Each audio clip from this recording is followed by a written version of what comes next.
I think you're seeing the talking a lot is starting. Secondly, the thing that I would like to highlight is, as a country, and relatedly, as employers and HR practitioners, we all have a mandate. We have a responsibility.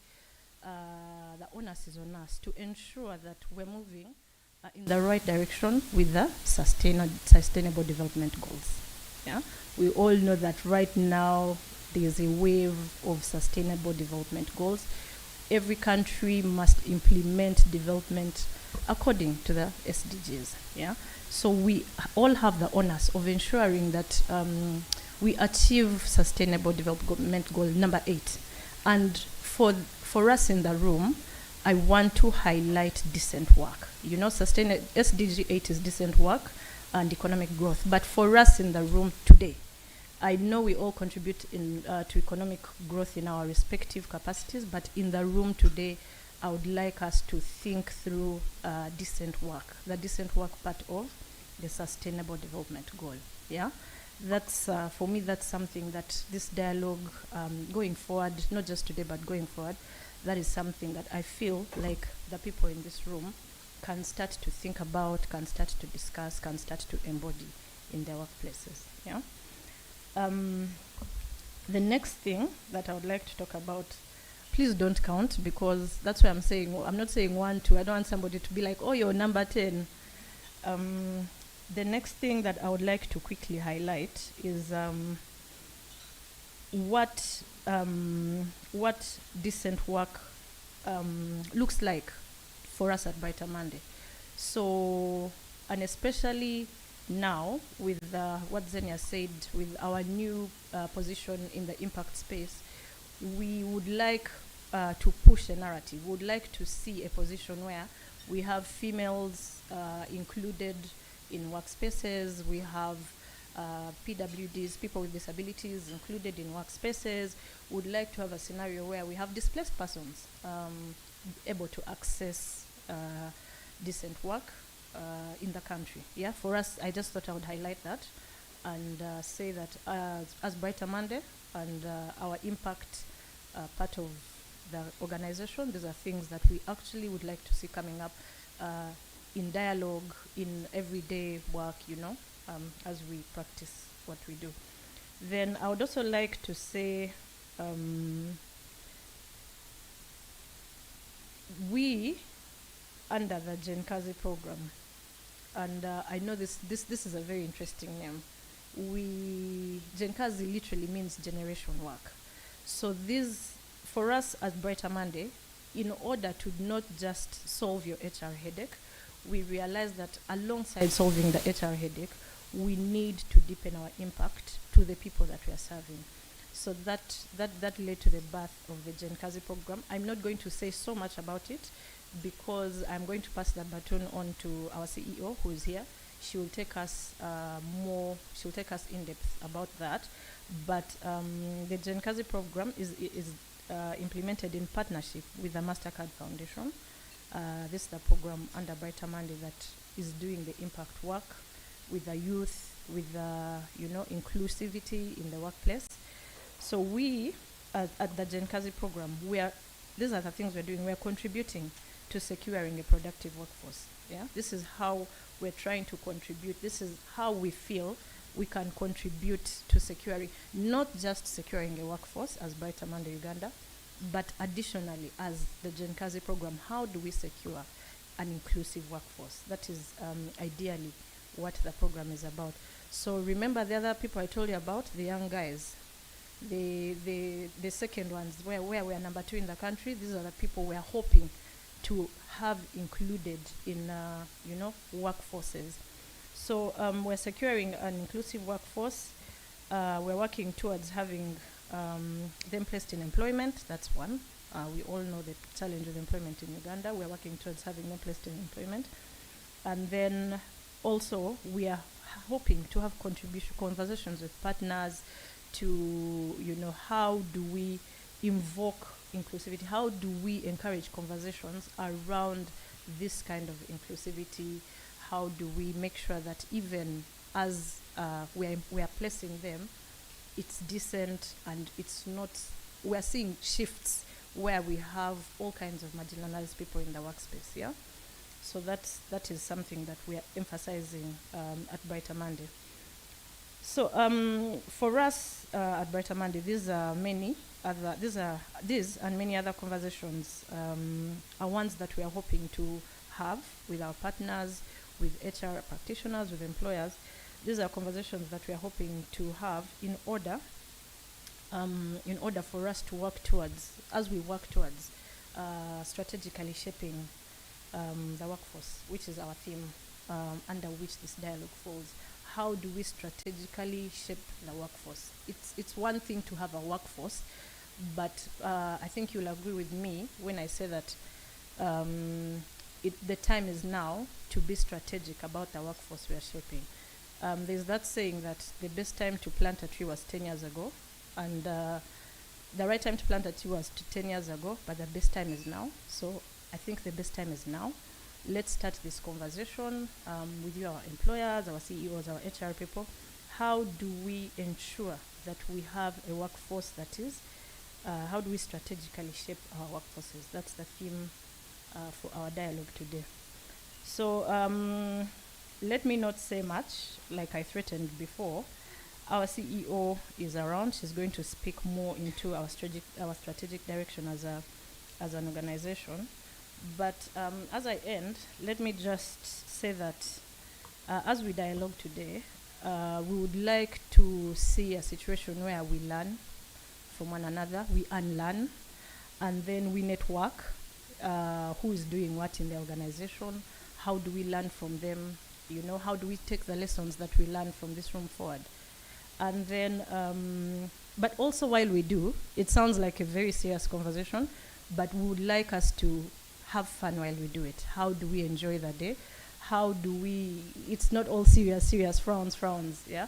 We can have fun while we do it. We can learn from each other, yeah? So, two things. I'm hoping that two things will happen at the same time today. An engaging and enjoyable dialogue. One which is, one that people will take home with them. One where the lessons will continue to be implemented long after this day has ended. One where even as we go back to our organizations, even as we go back to serve the people that we serve, the discussion that we'll have had today will linger on while we do what we do. Yeah. I think with that, please allow me to stop. I can see people want more, but please allow me to stop. And before I take my seat, I will introduce our CEO, Hilda. The floor is yours. Hilda is our group CEO for the Talent Africa company. She will tell you more about that. Prepare to be blown away. Hilda.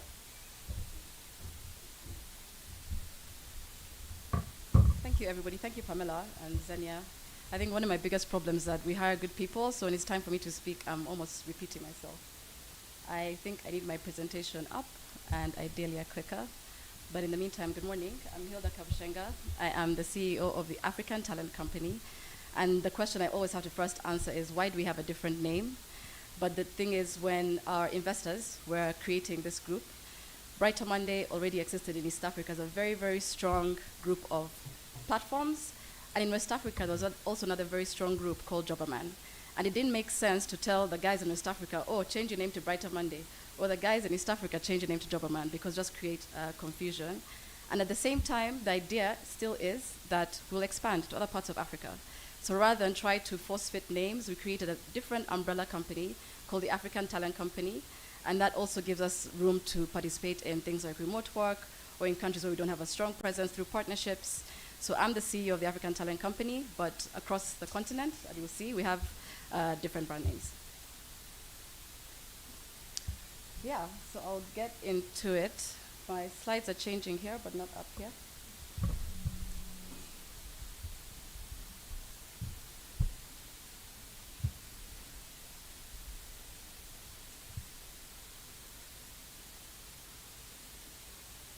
Give me 1 minute, guys. Yeah.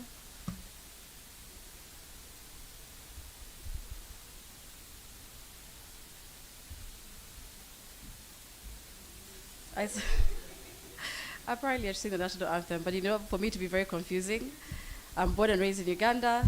I was educated in South Africa. I lived in Nigeria for 7 years, and now I live in Kenya. So I have like maybe 5 national anthems swimming around in my head. But at least I can sing We Young Women and Men of Uganda. That one I still remember it.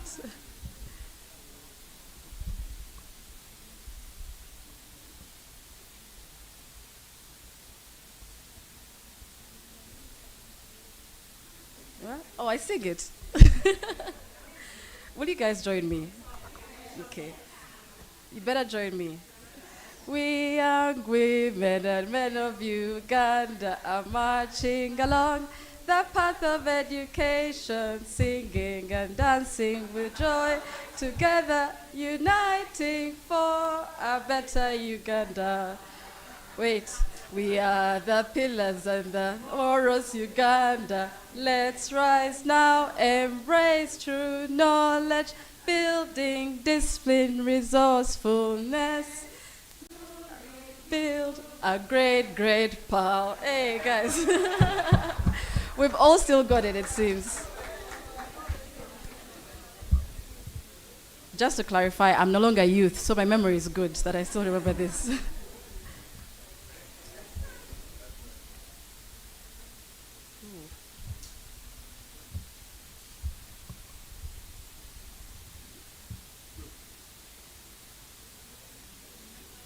And what, another one? No. Let's give tech team time. Oh, do you know Nigeria changed the anthem last year? It's interesting. The new president came in and decided he wants a new anthem. So I actually went to one of our events in Nigeria, and I was excited. Like, of course I know the Nigerian anthem. I used to live here. And they stood up and sang something different. And you've been banned from singing the old one. And even more important, the new one they brought is actually old. It's like from the 60s. So that didn't change before. Yeah, so I don't know the current Nigerian anthem. I know the previous one. Yes. Fair, but haven't they always had 60s? Okay.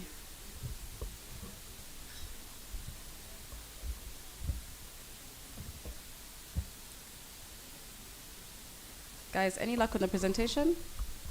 I mean, I'm happy to start, but you won't be able to follow along, and maybe that's still okay. Yeah? Cool. So as already explaining about TATC, we're market leaders in 4 sub-Saharan African markets: Kenya, Uganda, Nigeria, Ghana. We have presence in Senegal as well, and a tech hub in Cape Town in South Africa. Initially, and I think Xenia touched on this a bit, we started out as digital recruitment. And the hypothesis was, you come in here, you build an online platform. It can be like Indeed or LinkedIn, But then you quickly realize the realities of the African market, which is, first of all, internet penetration, availability of devices, and even just the availability of jobs, right? A company like LinkedIn can be 100% digital because for most of their big markets, the job turnover is crazy. People are going to be customer service agents in university. By the time they graduate, they find something else. By the time they're growing, just the inventory, let's call it that, of jobs is very high. But in our context, that's not the case. Somebody can be a career receptionist for 15 years. You never leave that job.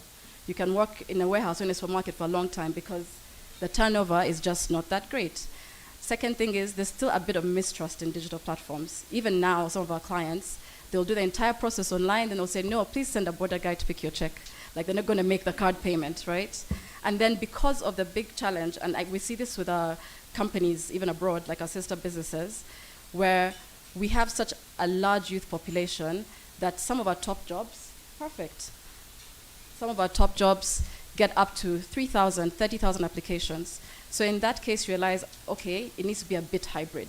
So we move from just digital to hybrid, saying we need to introduce people here, to talk to people, understand their needs, run the recruitment process. Yes, an ATS is great, but sometimes it can be overwhelming for an SME that does not even have a proper, like a standardized HR practitioner. So we went a bit hybrid to say we have recruitment teams now. We can also expand to understand the market needs better.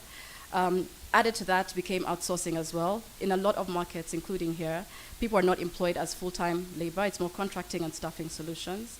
And when you have such a huge database of young people, you can get into that. And then last became job seeker upskilling, and we'll speak about this. Because again, when you have so many people on your platforms, you'll see that you can't just leave them as is. You're getting employer feedback every day saying, these guys are not qualified. It's a first-class degree holder, can't write an email. So rather than just keep dealing with that bad feedback or negative feedback, you have to almost backwards integrate to start getting young people ready for work. So we have, I missed a slide, I think. I don't know who's clicking on my behalf. I might need some help. Okay, I found myself now. Perfect. So yes, just to understand, our investors, we're an African company, but our investors are Swiss, and they've invested in similar companies all across the world, mostly in Europe. It's a 200-year-old Swiss family business that comprises our board, but they've always been future thinking, and of course, sitting in Europe where the demographics are such that the population is aging, they have massive employment gaps. Like Germany, for example, needs to fill 400,000 jobs each year, and they don't have the people. So they see that, and for them, an investment in Africa is thinking, this is the workforce of tomorrow. We need to actually get in there now, and that's how the partnership came about. So we have about 5.8 million candidates across the continent who work with 214,000 employers. We connected about 1.7 million people to jobs last year, and in terms of market share, we have about 70% market share. We work pretty much equal, male and female, in most markets. Uganda's still trying to get there. A lot of our young people access our platform through mobile, just showing the fact that people don't have computers or access to computers or even high-tech devices. In Uganda, most of our platform database has a bachelor's degree. You know, the question becomes, what does that bachelor's degree do? And they're also mostly below 30. Kenya is pretty much the same. And even in West Africa, the stats are kind of reflected. We have lots of overly qualified young people in theory, but in practice, how do they actually work? Can they actually find work? Are they successful in those jobs? That's a challenge. And the thing is, this employment value chain is actually broken because on the skills gap side, on the seeker journey, you know, how talent is applied, there's a mismatch, right? What you get in education versus what's needed in the work, what prepares you for work, are almost not really correlated. I think a lot of large employers end up having to have their own training, upskilling programs, or a lot of young people show up excited with their really good quality degree and get into a workforce where they cannot be, they can't be successful. On the other side, there's a jobs gap in the sense that, yes, we'd love for all our businesses to be thriving and to be growing so we can hire more, but that's just not the case right now, right? So what you find is you end up with, across the continent, sub-Saharan Africa, about 11 million young people graduating every year. And this is not counting the dropouts or the guys who stopped halfway. This is graduates, right? But only 3 million formal jobs are created. So there's 8 million guys that are floating, trying to figure out, what do I do next? Will my degree help me? Do I need another degree? Do I need to spend more money to get another qualification? How do I get to where I need to go, which is earn a living. They're not asking for much, you know. They want to earn a living, buy my clothes, buy my food, have a house. So the question becomes for us, especially as people sit in the middle. I mean, if you're a platform, we're speaking to all these 200,000 employers. We have the 5.8 million seekers. The mismatch is already obvious. But how do you address this? Because otherwise we'll call you a fraud. You know, if somebody applies, and I spoke to a seeker recently who said, hey, I've applied to about 700 jobs this year and I've not been shortlisted.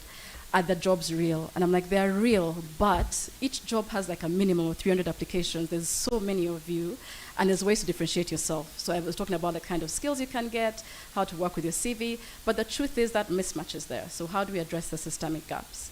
And for us, what we decided to do, so it's not a pivot, you know, it's more like an expansion to say, we've got this responsibility, we have the young people on our platform already, let's start this skills acquisition journey, let's figure out how to work with companies to find internships, let's help them as they seek for work, you know, career guidance, how to build your CV, all these things to kind of get to the match, while still working with employers on the hiring part, on the onboarding part, integration, and just continued learning. To do our part. We can't fix everything. We can't fix business growth, you know.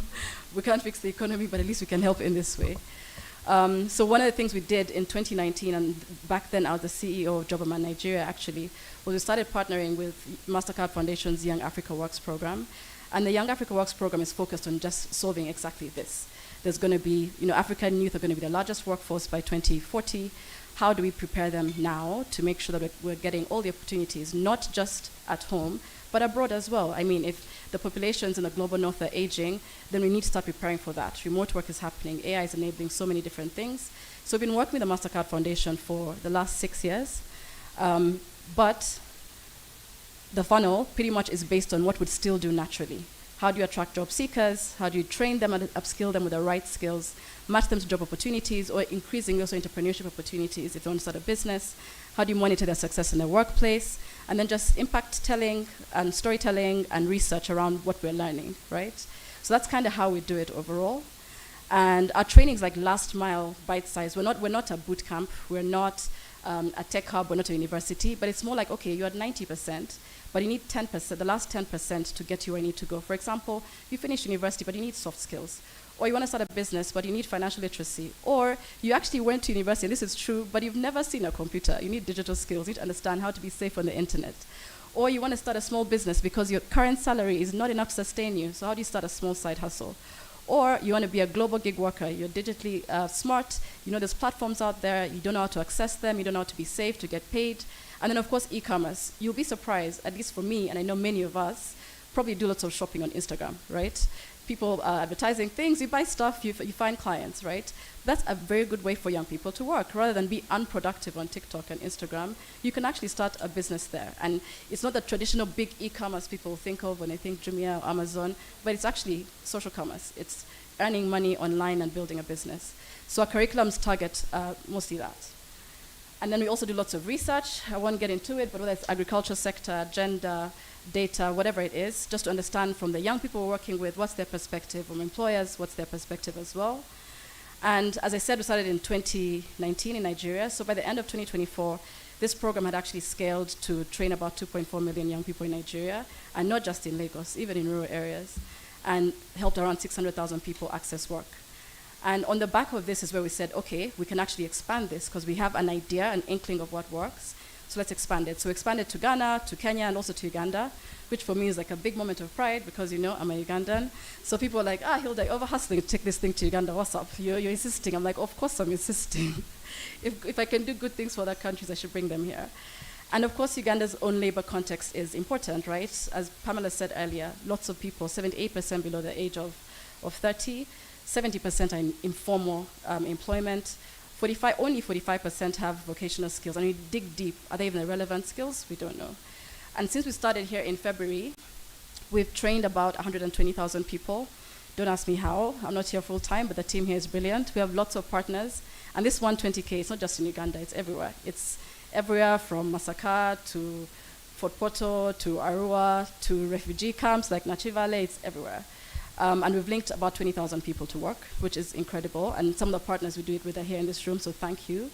And we've also started publishing research. So we have 2 reports out so far. Some of the insights I'll share, but you can get some of them just in terms of what we see in the Uganda market. We see lots of opportunities, right? You know, it's agribusiness in the north, agro-processing and dairy in the west, lots of tourism growing in the east, for example. Central, of course, ICT, finance, a lot more digitally enabled services as well. But at the same time, we're seeing significant gaps that we want to work on. So women definitely being concentrated in low productive areas. 67% of young people say they earn less than 250K a month. That's what we talk about, you know, what is dignified work? If you're earning 250K, what's that going to do for you? How do you move from 250K to 500K? Is it with another side hustle? Is it with a gig? Is it with upskilling?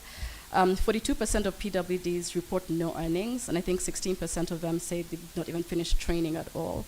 And it could be just some sort of stigma, right? And there's lots of systemic barriers as well. High job search costs. I mean, Brighter Monday is free for job seekers, but there's still a cost of buying data to access, and that's to access Brighter Monday. There's not that much career guidance. A lot of our universities don't have strong career guidance teams. We're bridging the gap there. We even have like an AI-driven career tool now, but we go to universities. I think we're at IU this week. We're always at the university just saying, hey, this is a day for career guidance. Everybody can show up. We can help you with a CV. We can talk about the job search. That's a big part of what we do. We don't have that much data on the labor market. So when we're doing research, you know, having employers and partners like you participate is great because we get to understand your needs and think through how should people be training, where are the opportunities, where should we be directing people. On the employer side, over 70% of employers said, you have reported so far, a massive skills gap between formal training and what they need in their workplaces, as well as deep barriers and in ICT-related skills. And as the world goes forward, these are like the core skills, right? Everything from cybersecurity to just like networking, whatever it is, it's really important, and we're very behind, even compared to like our neighbors in Kenya or in places like Nigeria. And for the global economy, this is important. Then soft skills, I think our most popular course actually is a soft skills program. Things like communication, teamwork, all these things we think are actually natural. They're hard skills, somebody taught. Timekeeping, so some guys grew up not realizing you need to show up on time, right? So a lot of this research is highlighting the areas that we need to double down on as we even do our training. And yeah, how do we all work together to bridge this gap? Because it's not only Brighter Monday, but that's why today is happening, because you can all play a part in this. Like, partnerships are key. Nobody's going to go about this alone. Conscious hiring goes a long way. You know, many people don't even know, for example, that there's tax benefits to hiring PWDs. But you ask, like, do you have PWDs in your organization? And the answer is no. Like, why? No. And like, they're qualified. They're there in university. They have studied. If you actually want to be intentional about saying, hey, this year I'm hiring 5 PWDs, you'd find 5 PWDs, right? Then even thinking about your value chain beyond hiring. If you're working with marketing agencies, with other people, can they work with internally displaced persons? Can they work with PWDs? Can they work with women-led organizations? Small things, youth-led organizations. You know, for a digital marketing campaign, we're going to look for a youth-led digital marketing organization. Those things all go a long way. And then obviously share your learnings and experience. Like, we're here to learn more than anything. We can feedback what job seekers say, we can feedback what employers say, and ideally we create an ecosystem where everybody can grow. Thank you. I hope I didn't talk too much.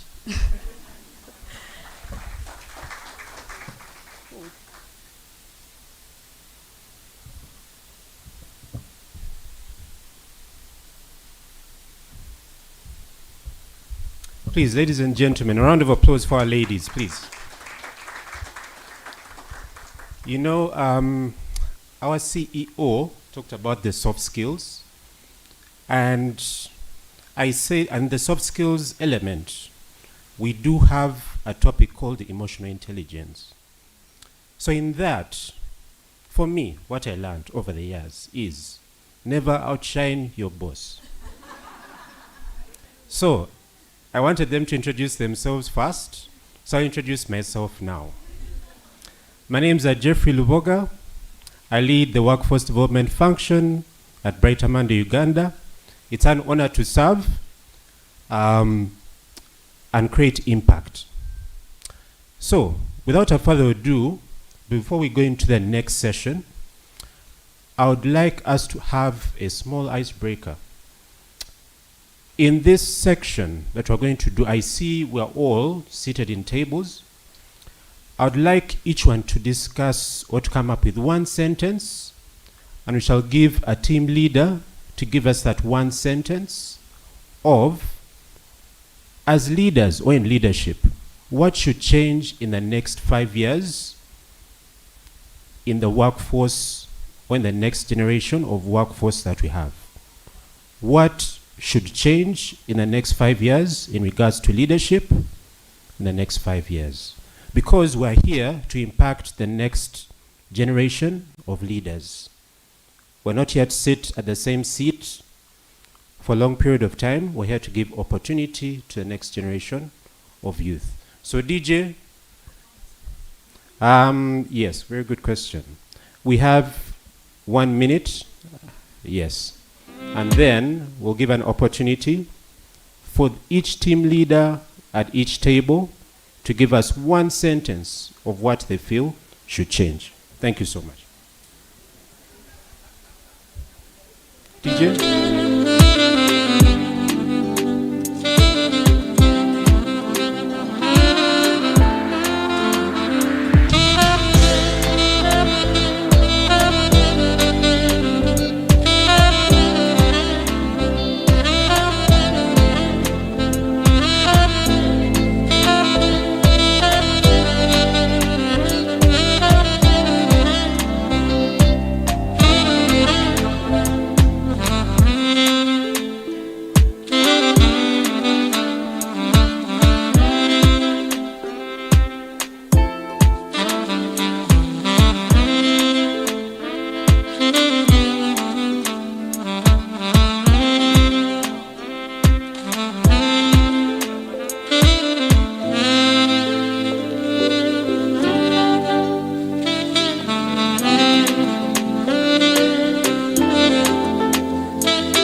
We did come bearing gifts. So the first table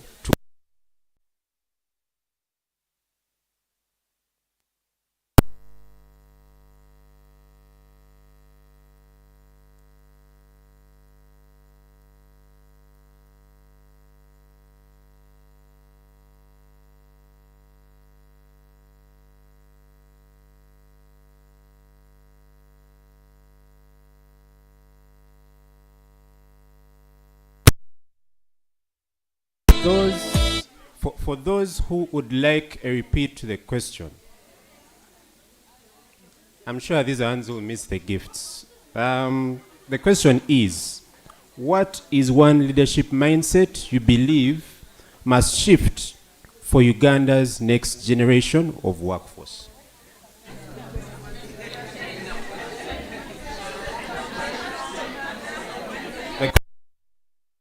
In leadership, is what they call adaptive thinking. So, please. Charles, I see we have a group ready.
Charles, we have an issue of who is the first. So I think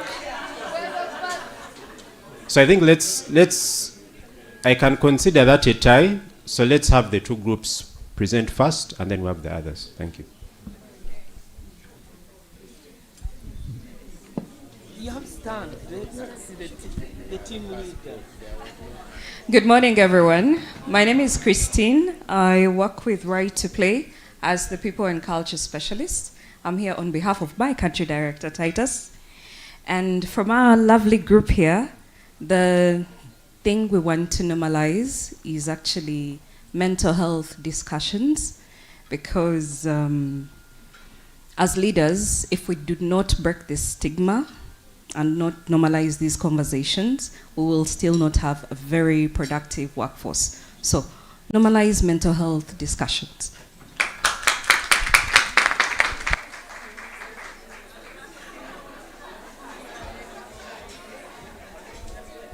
Why do I feel the only group that presented is happy with that answer? Please. You know, as we taught in school, every answer is correct. So please, let's clap for each other. Charles, yes, please, come on. The next group, please. Thank you. Thank you so very much, ladies and gentlemen. My name is Ali Matovu. I'm a founder of an agri-tech. It's called Your Farm Hub B2B, a marketplace that streamlines the buying and selling of bulk farm produce. Well,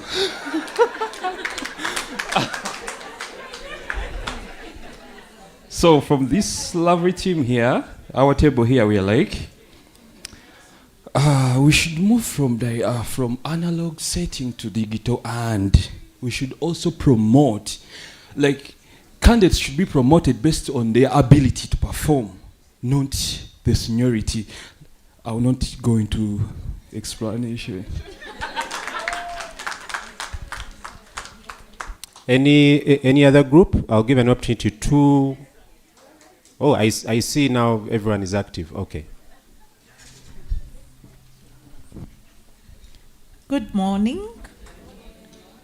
We are ladies on this table. And in the next 5 years, would like to embrace a servant leadership culture that embraces being flexible but stable enough to accommodate empathy, agility, inspiration, and adaptability to the different demographics and the technology that is changing in the world. Remember, every answer is correct. Come on, please. Every answer is correct.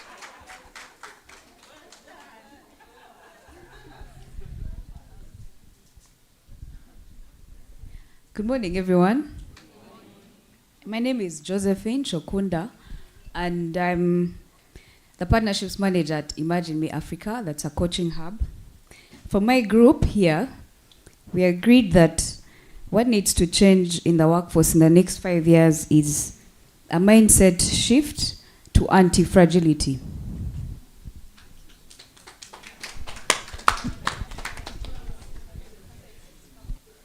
I've got Charles. Before she comes on, I've had voices that she should explain more on that.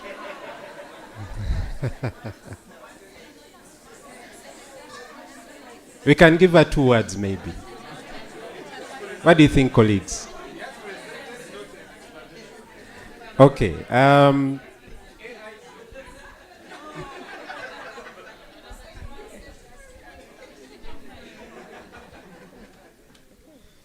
A good morning to us all.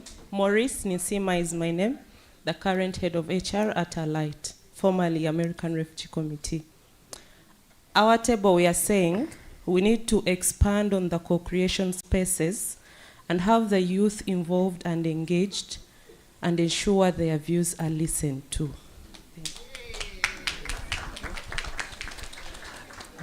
Before we get into the next section, I see we have an answer, Charles.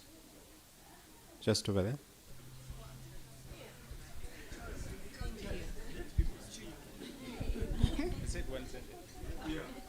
Good morning.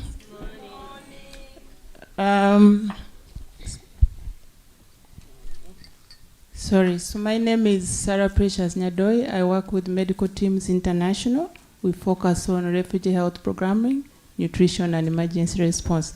So with my team over here, we thought the focus for our leadership in the next 5 years, try, if you do not have a training program, develop one. If you do have one, then try and align it into future-proofing your staff.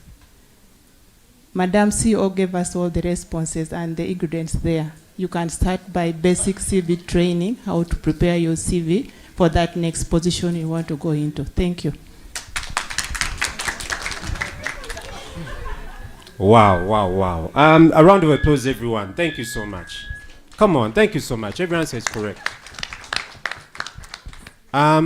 Before we go into the next, I see. Okay, I've seen that everyone has now realized the aspect of it's important that your work is seen. So everyone is now beginning to give us answers, please. Good morning. Our team here has agreed that. My name is Esther Luiga. I work with Atakama Consulting. We are an environmental and social consultancy firm in Naguru. Okay, we've agreed that leadership needs to change mindset to shift to the use of digital tools to improve efficiency and effectiveness, to encourage a flexible work environment and embrace a work-life balance. Thank you. All right, so I should close that for now. In case of any other answers, we have a next session. Charles, as promised, we do have... Well, our country programs lead has an answer, so I'm obliged to say, please, let her... Give a call.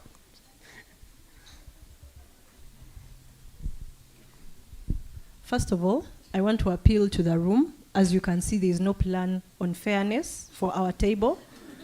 Jeff had excluded us, but we're here and we're going to have our voice heard. We think that the definition of leadership should shift from one person at the top to a more collaborative and personal leadership at every level, whatever position.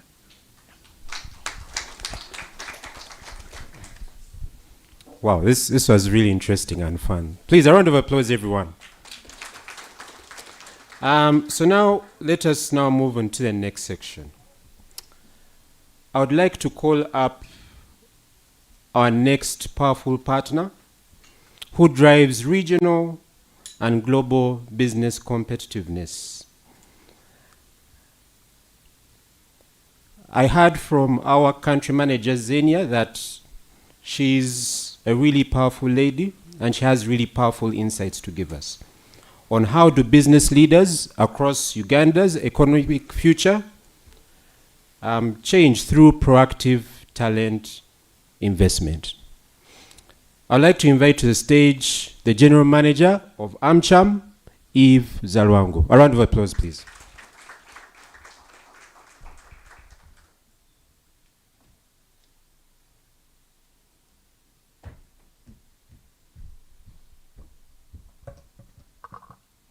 Good morning, ladies and gentlemen. Zenia, you didn't give people enough coffee. Should we give a round of coffee? Or do we need sugar? We need sugar. Good morning, ladies and gentlemen. My name is Omumbeja Evelyn Zalwango. I am, I've heard voices, people saying Sebo. Yes, I am a Sebo. You can address me as that. For the people that do not know what Sebo means, I am a princess from Buganda, and we are addressed as a Sebo. Yes. Today, I have been asked to speak about proactive talent investment. And I think when I walked in here, I was wondering what was going on. But let me just give a whole brief of who I am. I'm a princess from Buganda. I'm the general manager of the American Chamber of Commerce. We are an organization that facilitates American businesses in Uganda, those that do business in America, those that do business in Uganda. Any company that is funded and facilitated by Americans, we are here to help you. We are here to support you in doing business, in policy advocacy and all. And outside of that, I am a carpenter by profession. I run a business that is women-led, women-founded as a carpentry factory. So we make furniture in that course. And as well, we are training women to join the carpentry business. So when I walked in, I saw women. And to me, this is telling me who are the people that are making the decisions that you're hired, wherever you are. So, and what does that mean for us women? It means we call the shots. But when you're calling the shots, are you calling the right shots in that space where you are?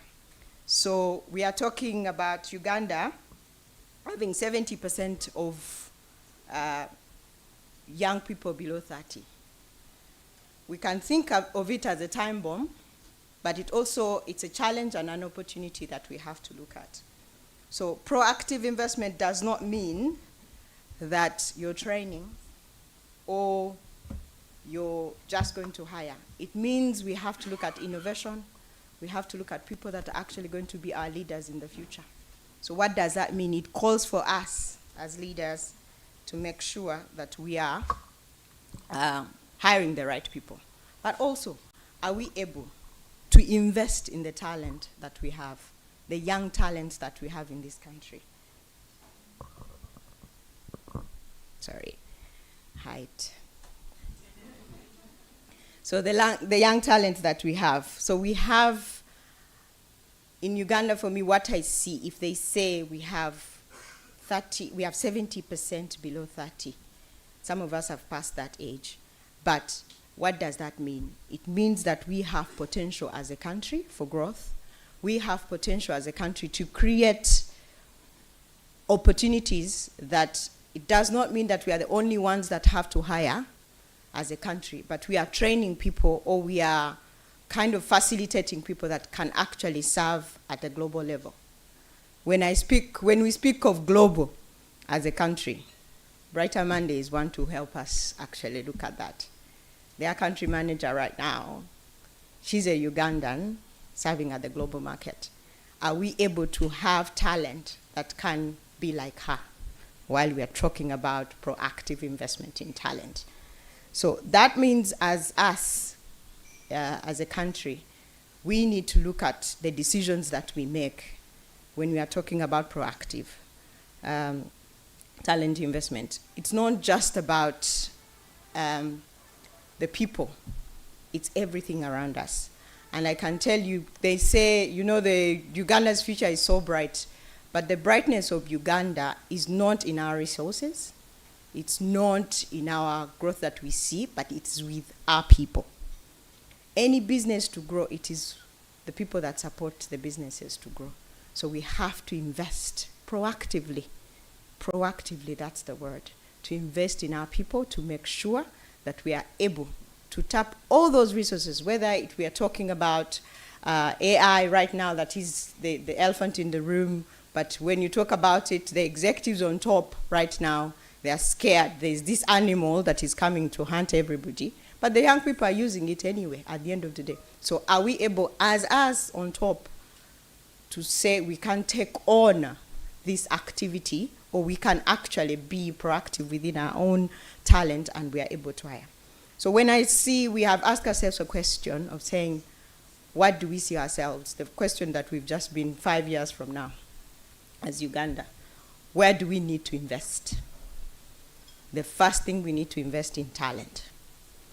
Do not look at you investing in talent as an organization that you're doing it for yourself. Look at you doing it even for the future. The program Brighter Monday is running, which is MasterCard, it is under Africa Works, if I'm very right about that. And MasterCard has a goal to have 4 million Ugandans to go into active work, productive work, and meaningful work. That's the right word. So if we have 75% under 30 as an organization, where are you looking? Where are you looking? So what do we need to invest in? Digital skills, for example, data security, digital literacy. Those are all opportunities for young people.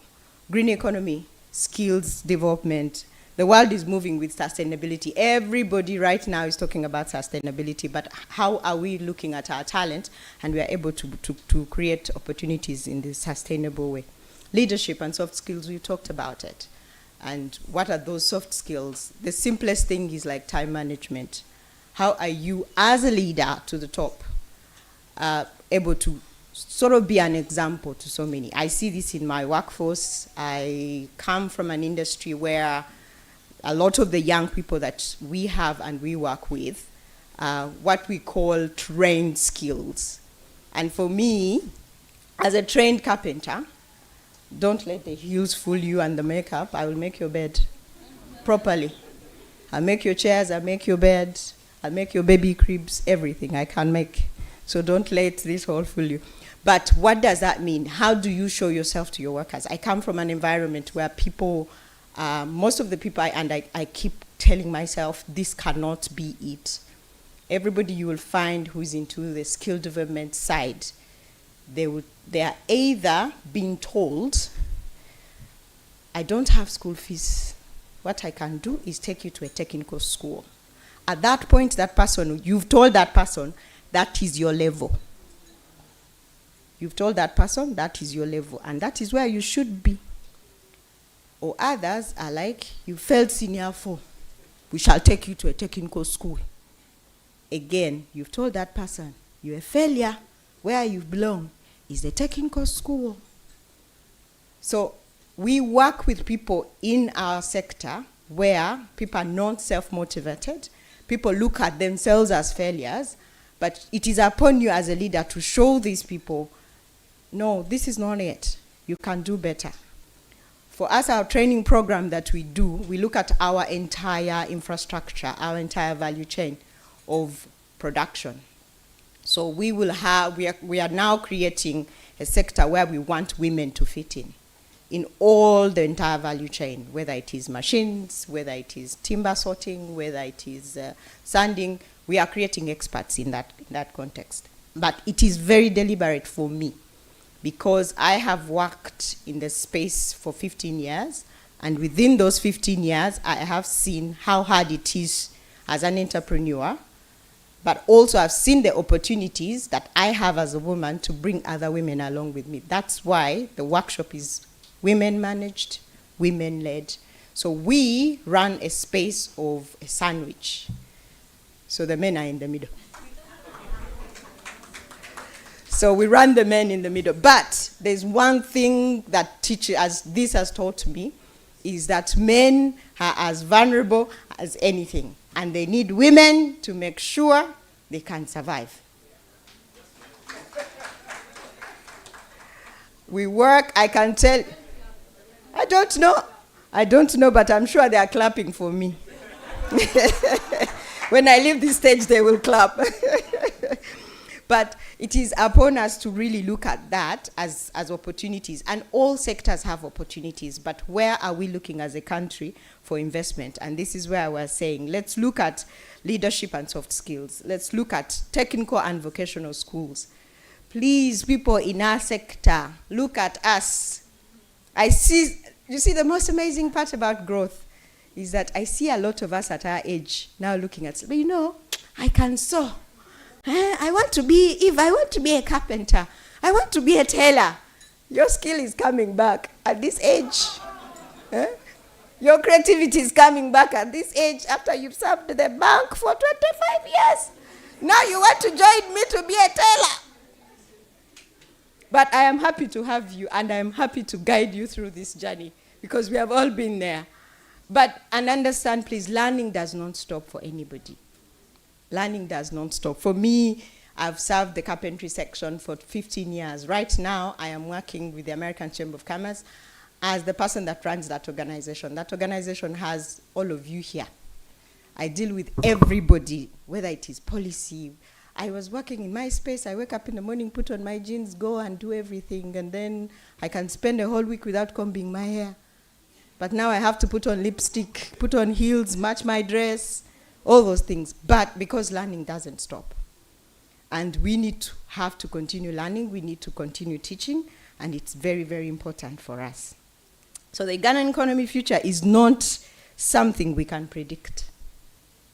It's something that we are building. And we build it with proactive talent investment from the young people that we have. So if we invest early, so we need to start now. We need to start investing in that talent now. If we invest early, we win. If we invest consistently, we grow. And if we invest boldly, we transform. So let us be the generation of leaders who refuse to wait for change, but we create the change for our people. So let us leave this room today looking at the Uganda as that we are beginning now. If your organization does not have that part of saying we need to invest in young talent, and I've seen, like I said, we are all women here. So we are mothers. So we need to look at that talent, that we are the ones that are supposed to build that talent. Let's go back to our organizations and tell them we need to proactively invest in talent, not just in training, but making sure you're building talent, not just for your organization, but you're also building talent for global market. So, because when we invest in talent, we invest in Uganda's destiny. Ladies and gentlemen, thank you very much for listening to me.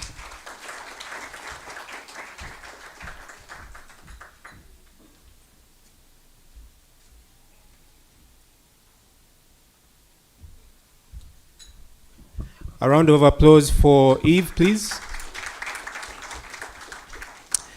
Yes, so next on our agenda, we'd like to invite our keynote speaker. He is a business leader whose insights have shaped both industry but also workforce development practices.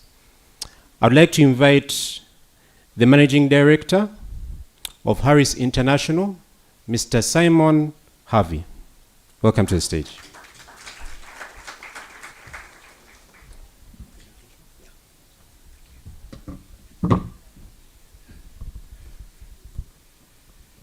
Good morning, ladies and gentlemen. Can I get the presentation up, please? A little bit quicker than yours. Thank you. You were the guinea pig. I'm not a singer. It was a lot better than I would ever do. Okay, good morning. Basically, I love doing these type of things because I think it's important as a senior manager to give back to society you work in, and specifically as an expat, it is important that when I leave Uganda, I actually leave it in a better place than when I arrived. So I love this. I actually could probably speak about a few things today for probably a couple of hours. I've got my clock in here. I am also a time management freak. So I'll keep to my 30 minutes. But basically what I want to go through is who am I? Just basically evolution of management styles. The world is changing, and it's changing very fast. And then how do we prepare for this new world? Okay. I'm basically, I'm not a woman, unfortunately, or whatever, but I have a very full house of women. I have 3 daughters and a wife, so I kind of get henpecked quite regularly. And actually at my organization and my exco, I have a 50-50. I have an executive committee of 6, 3 women, 3 men. So I understand diversity is important, and I'll discuss that a little bit later. I moved to South Africa as a child. I call myself an African. I got there at 14, but I spent a lot longer in Africa than anywhere else. And I think the last year I've worked in or with 40 African countries. And I've probably visited about 32 of those. So I can quite openly talk about Africa and what's happening inside our continent. I've worked for some of the biggest African businesses and global businesses in the world. Tiger Brands, a South African conglomerate. Diageo and SAB Miller are 2 of the biggest alcohol companies in the world. I did a stint in Tongaat Hewlett, so I spent 4 years in the farming industry with 37,000 employees in 3 countries. And now my latest gig is I work for a family-run private equity business here in Uganda. The evolution of management has changed, and it's quite nice to see quite a broad base. But I just want to ask one question. How many Gen Zs have you got in this room?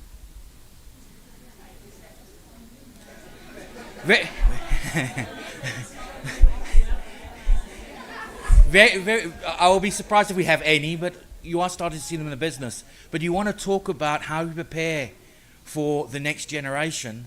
That's Gen Z. How can you debate that in a room with no Gen Zs? Okay.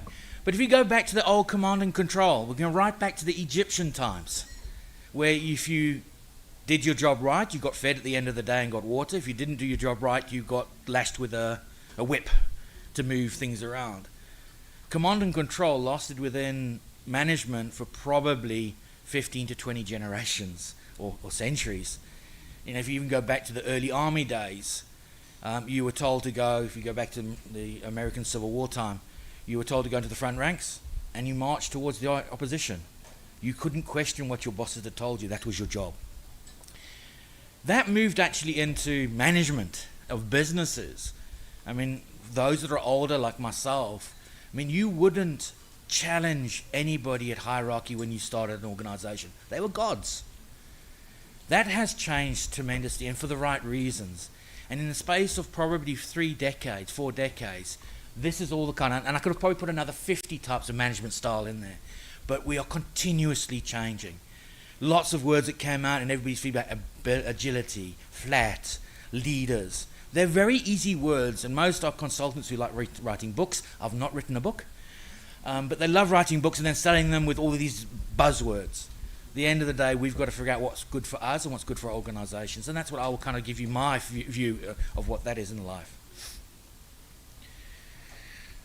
The world is changing at an unbelievable rate. Some for good and some for bad. You have part of our politicians saying there's no such thing as climate change. There's others that say there's a lot of climate change. And then we've got some individuals who will do things against climate and some that will try and do things for climate. But the world, AI, etc., has really changed what we're working in. And you, as the managers, I'm getting close to the end of my career. You've probably, a lot of you here, still got a long time in your career. And my biggest kind of concern in life is teaching my kids what their careers are going to be like in the future. Because it'll be very different to what I've gone through in my 40 years of management. Okay. I mean, if we just take some examples. Who can remember those things that you used to have at home called landlines?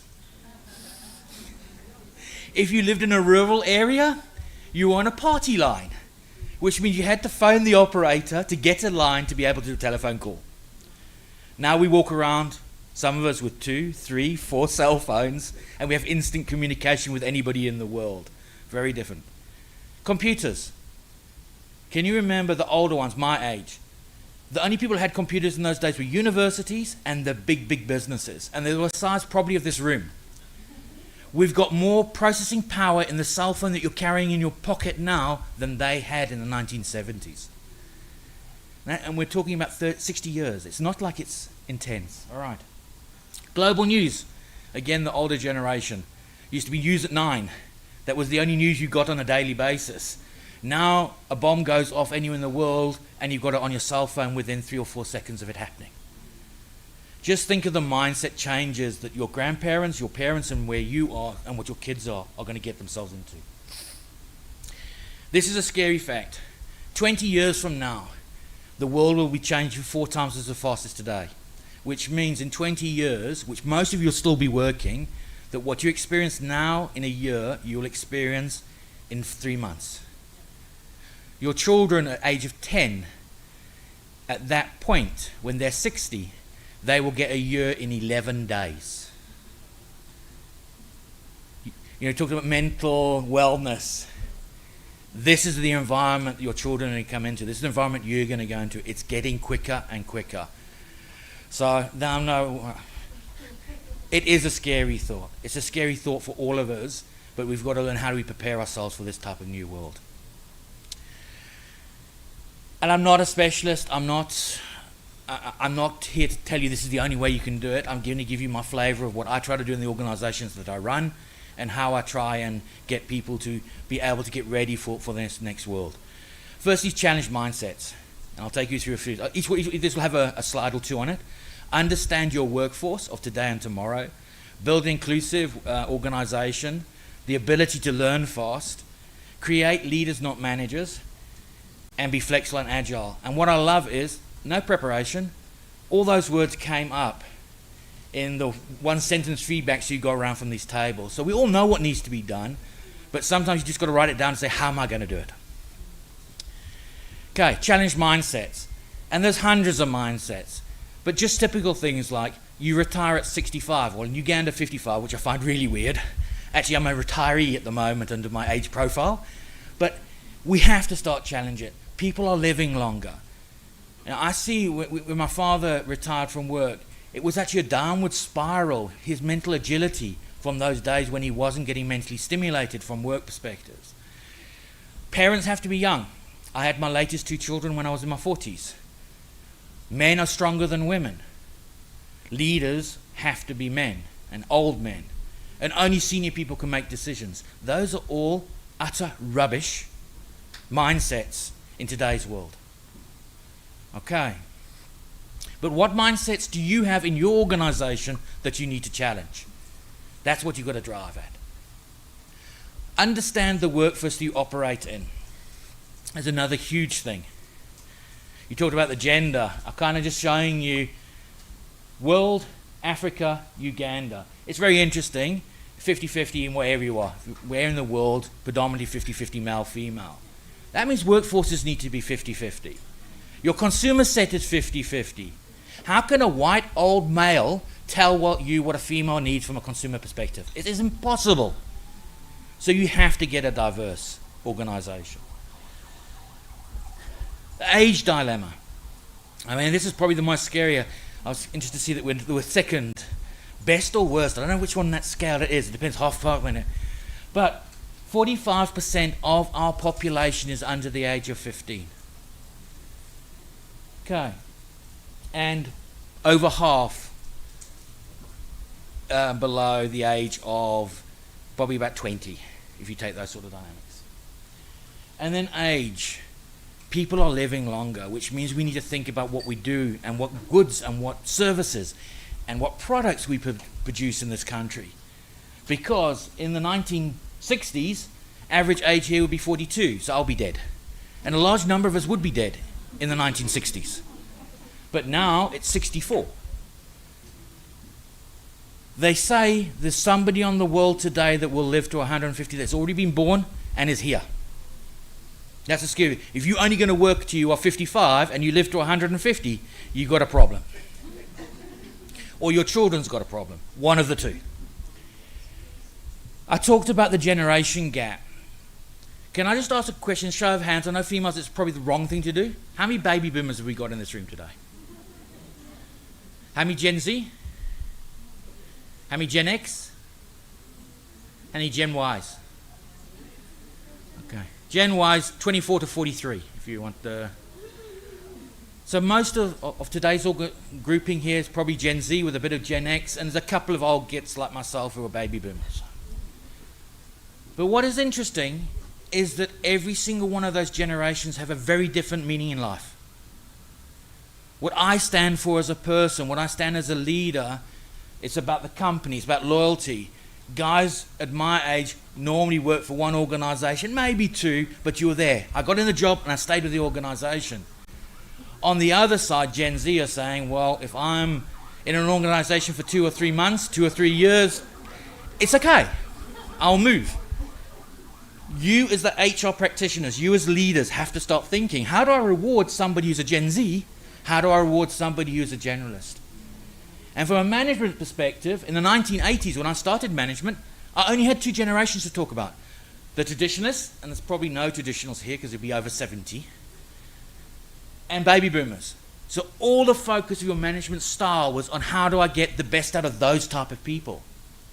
That got into the new millennium, and we started getting a bit more complexity in there. Today, you've got 5 generations that could be sitting in an organization.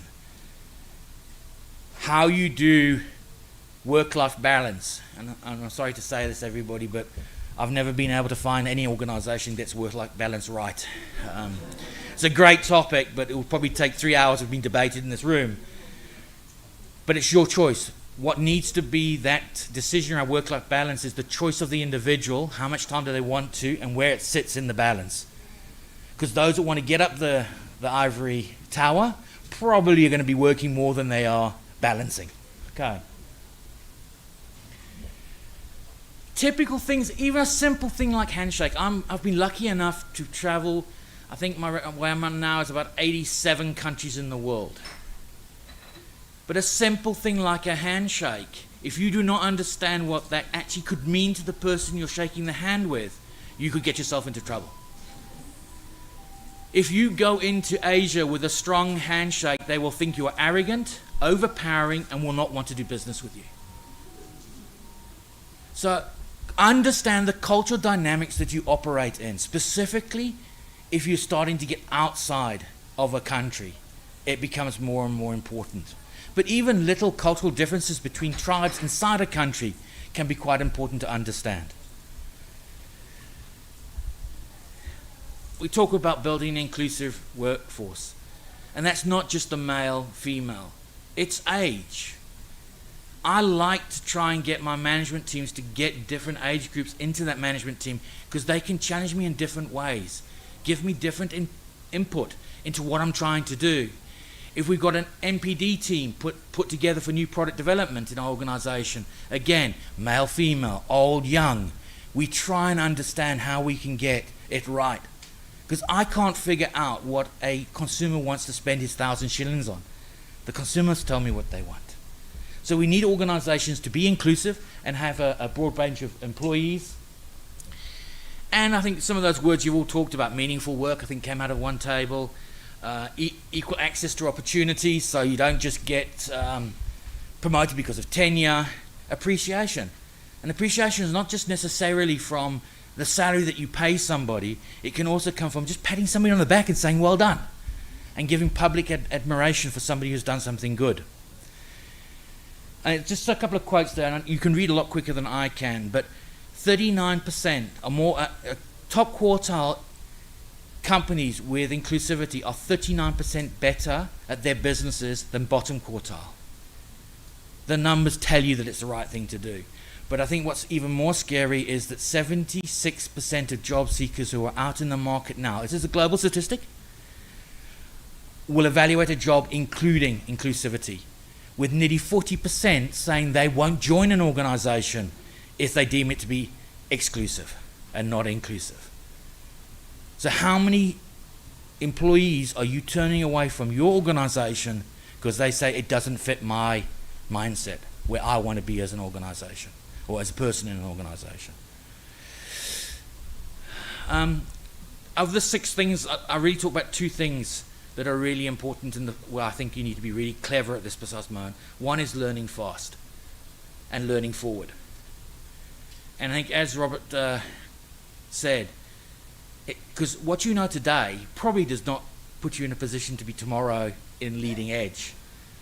So you need to learn and learn quickly, and it's a priceless skill. You know, how many times have you sat in a meeting where somebody says, "Oh, we've tried that before. It didn't work." Well, okay, yes, it didn't, but doesn't mean what didn't work 2 years ago could work today. Because, you know, was there a consumer who wanted that? Did the consumer understand what you were trying to say 2 years ago? You have to think. And really what I'm suggesting here is you've got to figure out how you build your organization to allow learning.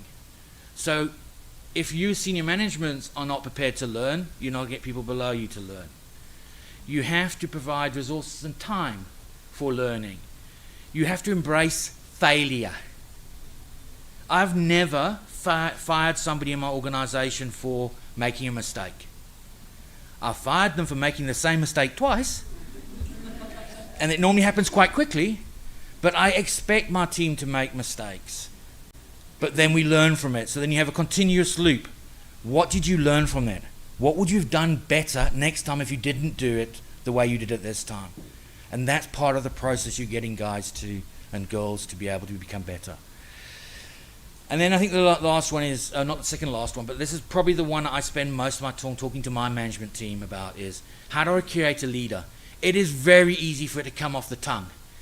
We're all leaders. Well, what does that actually mean?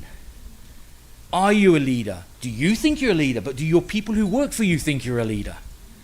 Or do they think you're the old-fashioned boss to command and control? Because it's not your opinion. It's their opinion that counts. Okay. And there's no playbook. I don't care how many leaders' books you've read and you say, I'm using this book. There is not one. And I will debate that with anybody who's written a book. Because not one size fits all. Every leadership book I have read, I might take one concept from. I might take one area. Because everybody's got a view and it can help you become more agile and have a strong ability. I'm going to show you my model. As I say, there's not a playbook. This is not going to say, if you do this, you'll be a great leader. But this is how I work in my own companies. One, you have to have a vision. If you don't know where you're going, you can't get there. And it's a simple thing like, I want to go on holiday. You don't get in the car and then turn, okay, let's go left, right. Okay, maybe we'll go down that road. We'll drive for 4 hours and then I'll look for a hotel. Guys, it doesn't work. Careers, organizations, etc., exactly the same thing. If you don't know where you're going to go, you ain't going to get there. Okay, so have a simple vision. But that vision has got to be, everybody's got to know it and they've got to buy into it. You're taking your family on holiday, but you don't tell them, how do you know they've packed their bags? They've got a toothbrush. You've got to get them on board. Okay. It then needs to be broken down into clear goals. What do you concentrate on? What is simple? Can people understand? Can I measure it? And too many organizations look at what they're doing badly. I talk to my organization, what we're doing well, how do I accelerate it? What we're doing badly, how do I stop the bleed? Very different view on trying to fix things. It doesn't happen by chance. So you have to have the game plan. I want to be number one. I want to be able to build this. And then what will I do step by step to get there? And what measures and continuous updating. Things fail, even goals fail. Adapt yourself and get forward. Focus on the solutions, not the problems. How many times in conversations do you have with organizations or people in your organization, but so-and-so and this, or I've got this problem with HR. Well, what's the problem? No. What's the solution to what is frustrating you? Is a very different conversation to have with people. Mentoring. How many people here mentor? It's not enough. I probably mentor 30 people currently throughout the world. People that used to work for me, people that still work for me, different organizations. And it's not, has to be formal, every week, whatever. A lot of people just phone me because they've got an issue and they want to just talk to me about it. But it's important that you do mentoring to people inside your organization and out. Mentoring is not to somebody who reports to you. So don't say I'm mentor because I teach my staff to do things. That's not mentoring. Mentoring is across departments, cross companies, cross cultures, cross countries. Okay. And actually, just go back one slide. One of my biggest negatives around expats, they often don't want to mentor. And I tell my expats who work in my organization, if you don't mentor, you don't stay in my organization. You have to teach 2 to 3 people your job. We came here for a reason to help build. You can only build if you help. Okay. There's no I in team. I know some bright spot's going to say there's 2 in winning team. But it's not. I can't do everybody's job who works for me. And the higher you go in an organization, the more it's important that you empower people below you and they have the ability to work in a team. You're as strong as your weakest link. Whether it's an exco, whether it's a departmental team, you have to be good together and you've got to work together.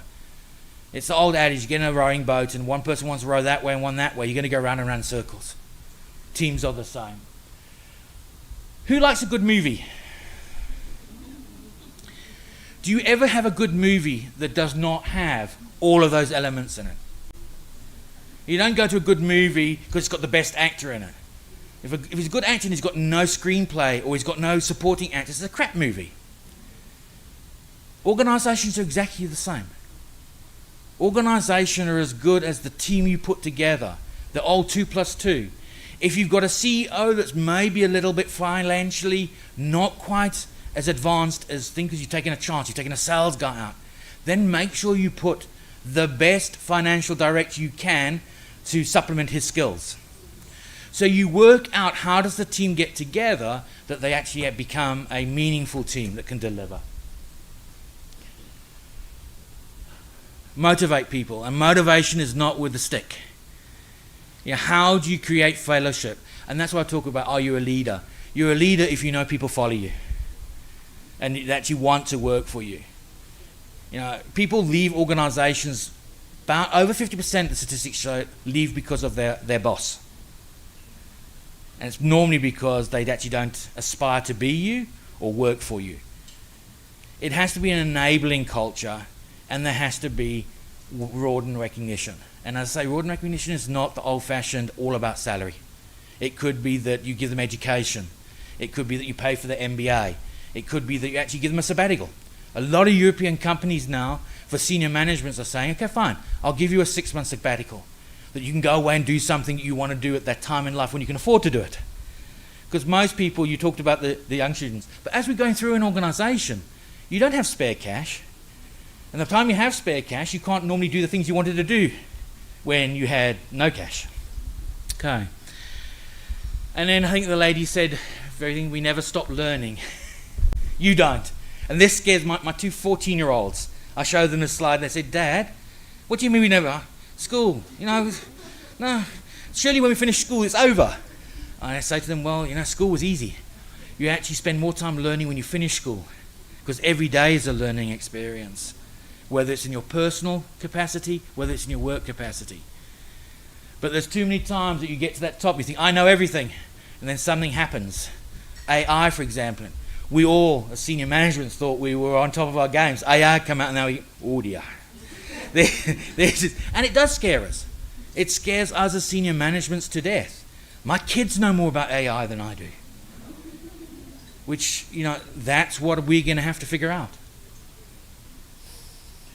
And then lastly, in rapid change, standing still is probably the most dangerous thing that you can ever do.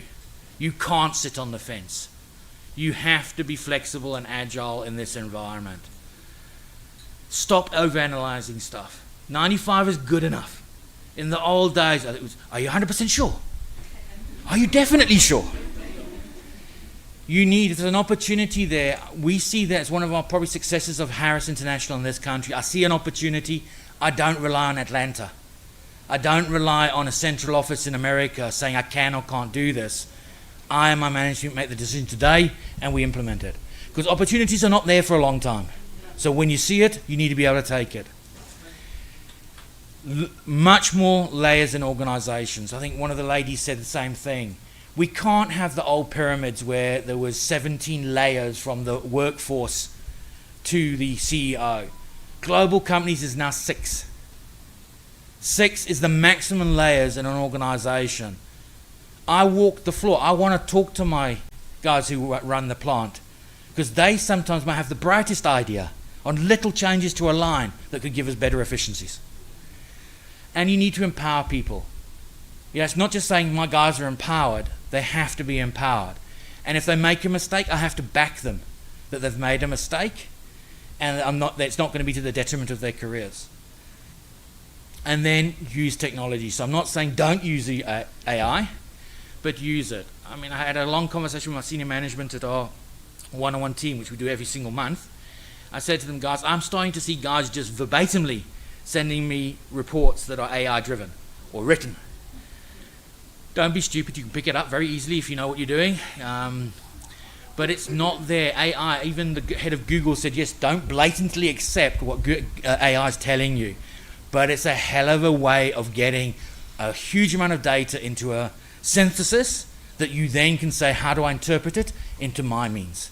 The computer can't quite give it that local feel yet. So that's where you've got to use it. So use that technology. And the last question I want to ask you, are you going to be ready for this new world? You don't want to be an elephant. You want to be the cheetah, the leopard, something that's nimble and quick. Thank you.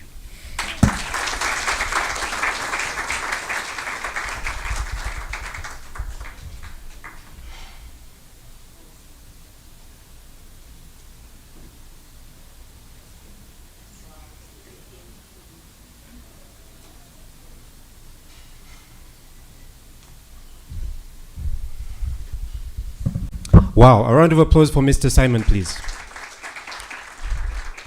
Come on, another one, please, for our keynote speaker.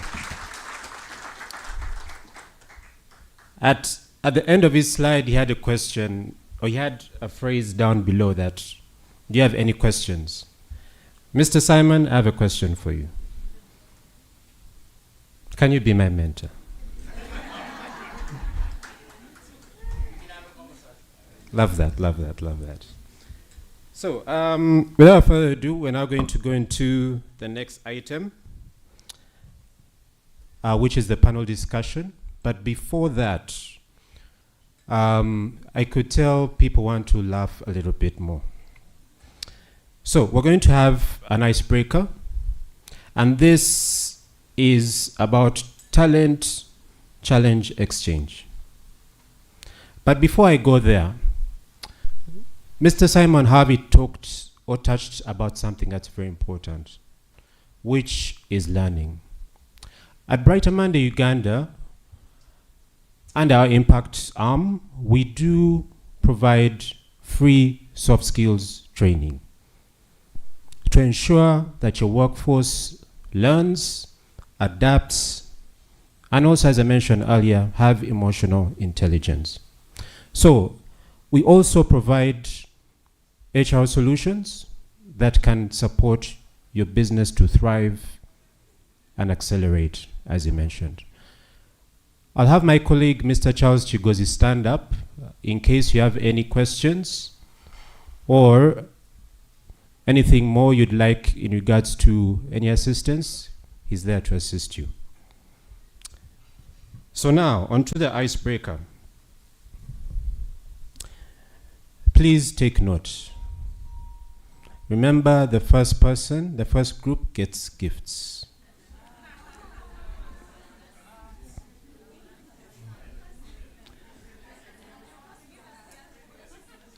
Charles, I hope you took note of, I don't get short here.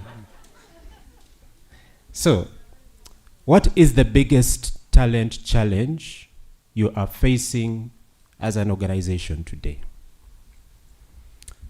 And also, how or what solution, as Mr. Harvey mentioned, are you providing to handle or target this question?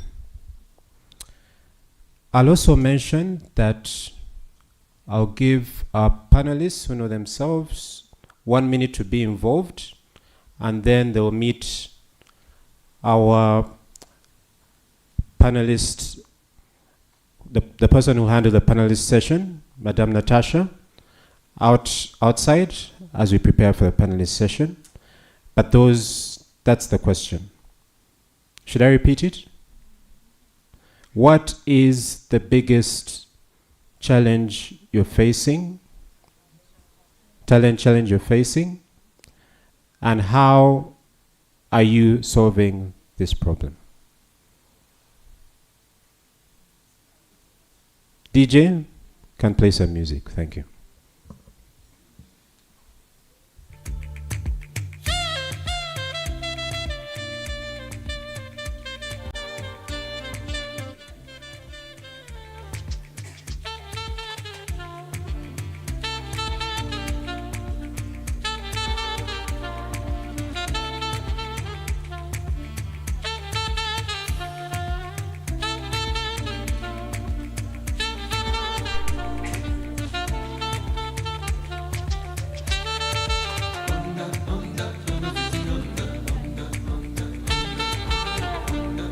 Please, executives, please do not use AI to find these solutions. Please do not use AI to find these solutions. Thank you.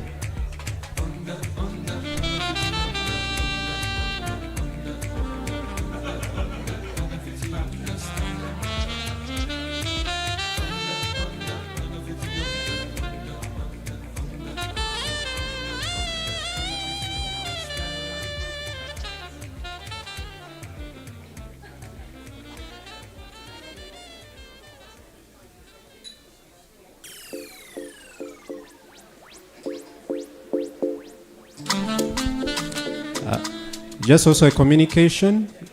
By being here, we have consent to use your images on our socials, but also for your socials as well, for your prestigious organizations. Thank you.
I have seen someone use AI.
Any team with the ready to present?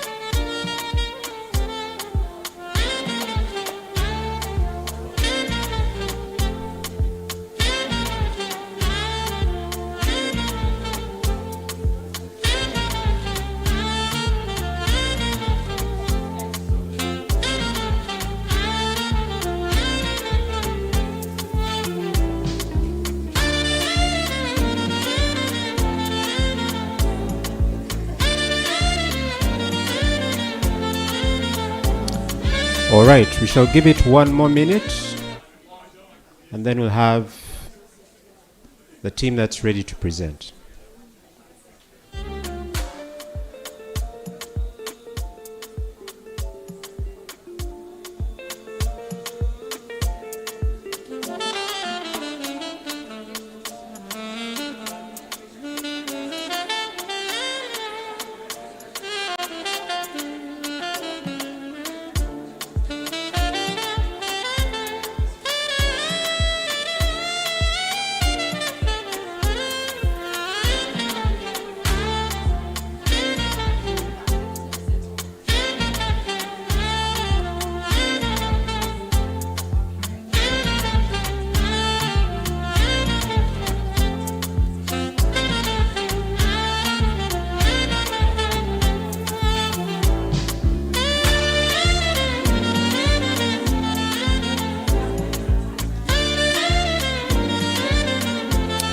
All right, time up.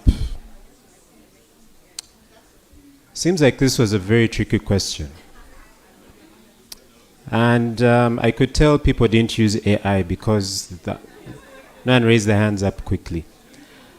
So, I'd like to, there's a phrase that opportunity favors the brave. So who is ready to be brave and take the first opportunity to present? Yes, Charles, you have a group ready?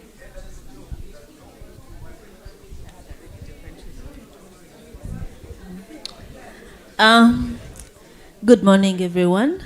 My name is Tamasha Namirembe, working with Sam's Food Industries. Our issue is, our gap is retention, and the solution we have come up at the table is called autonomous teams, whereby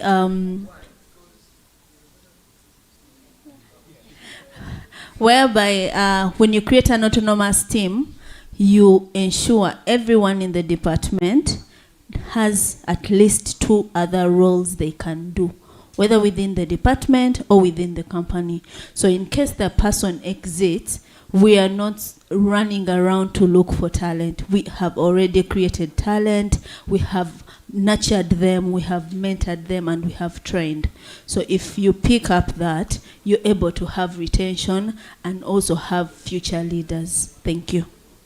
A round of applause, please. Who is brave? Brave CEOs, where are you?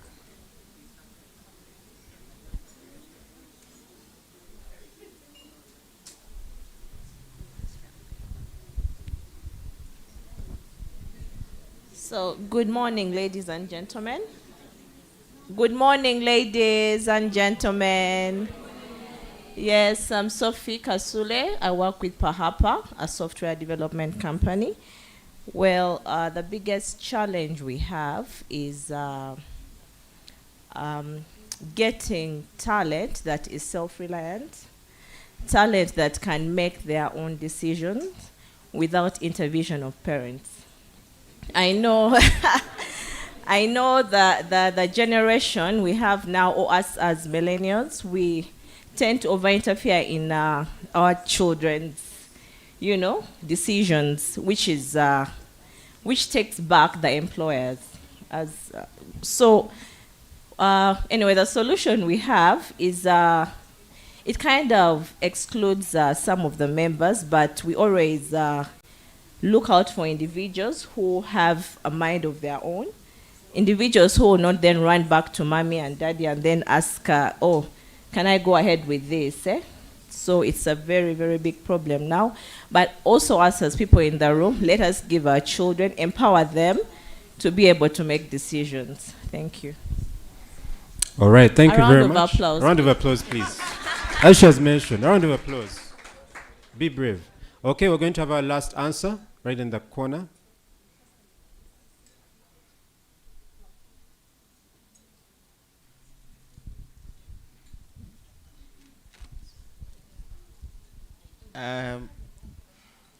If you're paying attention, please just look at me and smile. Thank you very much. I see so many smiles here. My name is Charles Owekmeno. I work with WaterAid. Our issue is around recruiting the right fit, especially for the executive roles. You advertise, you get hundreds of CV, and to be able to get to the right fit, most organizations are struggling with that. You get the people, but in the end, they don't match that level. The solution, in simple terms, is recruit beyond the CV. And what does that mean? You need to devise recruitment mechanism where you're able to engage the people beyond their CV and the normal advertise, shortlist, interview process. And this could be also having in conversation around some strategic issues like where do the people see themselves, or where does the person see themselves in the next 5 to 10 years? For them to talk through that, it can tell you the mindset of the person and their focus, and engaging them in having conversation on some of the strategic issues that the organization is looking at to see how the kind of substance they have, and that will be able to shape your conversation. But simple terms, just headhunt. The normal interview process will make you struggle. Thank you. Thank you very much. Well, a round of applause for each one of you. Thank you. Thank you so much for participating. Thank you. Before we go into our next session, I'd like to thank our speakers who took the time to present and give us very, very good and wonderful insights. We now transition into a thoughtful and provoking interaction for the executive panel discussion. I'm going to have a cup of tea as I invite my colleague who's championing youth education and also empowerment for Cavendish University, Ms. Natasha Katundwaki, the Careers and Employability Officer. Please a round of applause as she comes to the stage.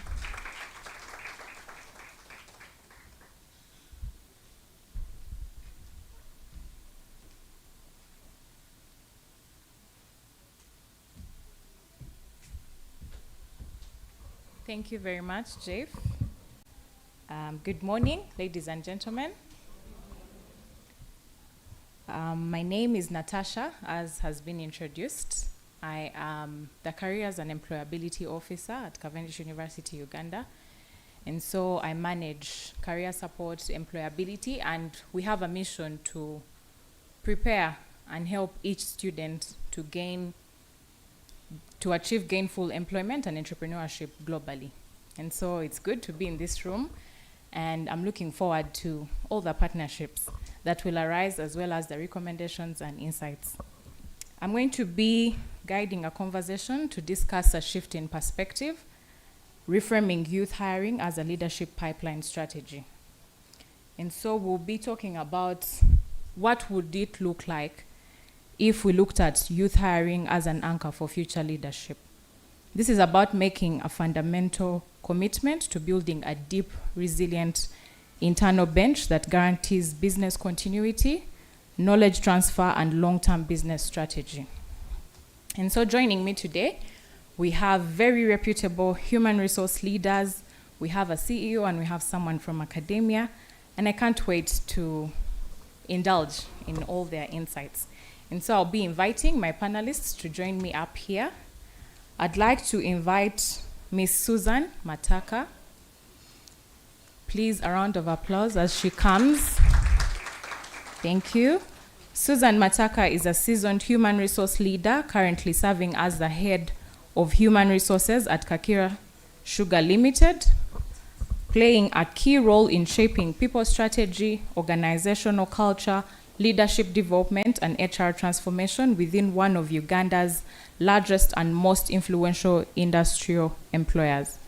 Her expertise spans HR strategy, policy development, performance management, talent development, job evaluation, learning and development, and navigating dynamic organizational environments with clarity and purpose. Her personal mission is to share wisdom, expand meaningful connections, and also build a strong personal and professional legacy to inspire others. And actually, when we asked her what leadership lesson that she had picked that she wishes she had learned earlier on, she said that it would be that you're not a leader if you've not produced other leaders. And I thought that was quite wonderful. Our other speaker is Mrs. Joanita Mukasa Menya. Please, a round of applause as she comes. Mrs. Joanita Mukasa Menya is a managing director of Vivo Energy Uganda. She was appointed on 1st September 2024 with a distinguished career spanning sales and management. She has previously held leadership roles at Unilever Uganda and Nestle Equatorial Africa, where she excelled as a country lead for Uganda and regional markets.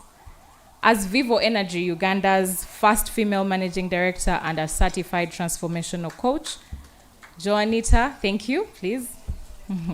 Joanita is celebrated for her innovative leadership, strategic vision, and exceptional track record in driving business growth.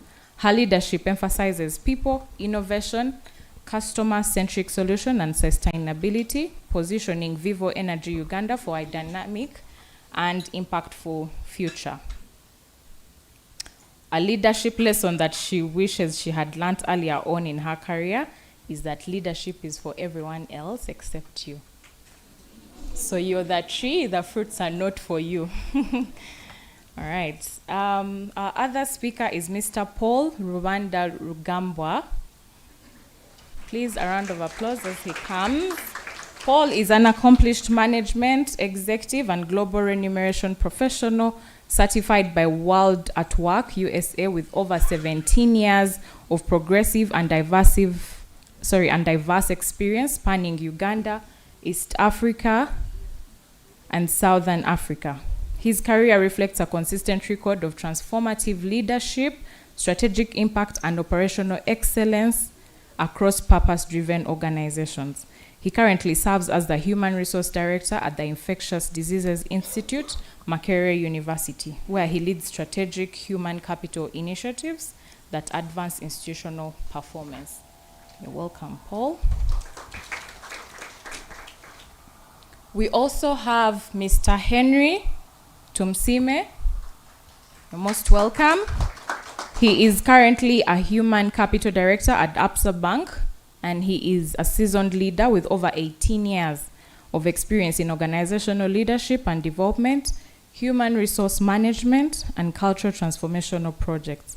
His expertise encompasses designing, training, and executing transformative strategies that promote behavior and cultural change across different organizations. And finally, we have somebody from academia, Dr. Shamim K. Matovu. You're most welcome. Dr. Shamim is a certified organizational anthropologist and corporate culture expert. She revolutionizes the modern day workplace through the design of purposeful corporate cultures that place people at the heart of the organization, driving unparalleled business success. Today, Dr. Shamim stands at the helm of Discover, which is a global culture design company she leads with unparalleled expertise. She also serves as a board director Africa for the Global Business Anthropology Summit, a forum that advocates for the application of anthropological methodologies to innovation and design thinking with business. You are all most welcome, and I look forward to having this discussion with you. So thank you very much. We'll get straight into it. We're speaking on reframing youth hiring as a leadership pipeline strategy. And all of the panelists that we have here. Apologies, just an announcement.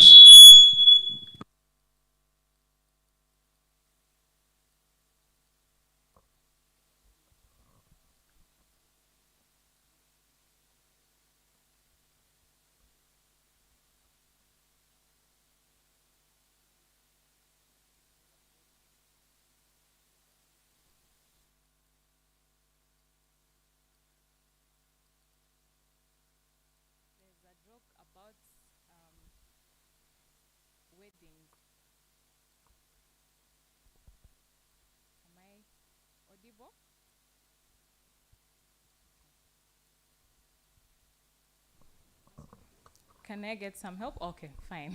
Great. I just remembered a joke where at weddings, usually, if you want the person whose car is not parked well, you tell them their tire is missing. That's the only way they'll be able to go out quickly. Anyways, we'll get straight into the conversation. So we're talking about reframing youth hiring as a leadership pipeline strategy, and how early career recruitment is the anchor to leadership succession, knowledge transfer, and long-term business strategy. And I'll start with Ms. Susan. Data from the Uganda National Labour Force Survey showed that labour force participation rate for women with disabilities dropped from 47% to 6% between 2017 and 2022. But also, generally, the employment to population ratio for young women is significantly lower than that for men. Considering Kachira Sugar's massive scale and community influence, what practical shifts have you made in your recruitment or onboarding process to support inclusion, particularly for young women, persons with disabilities, and displaced youth?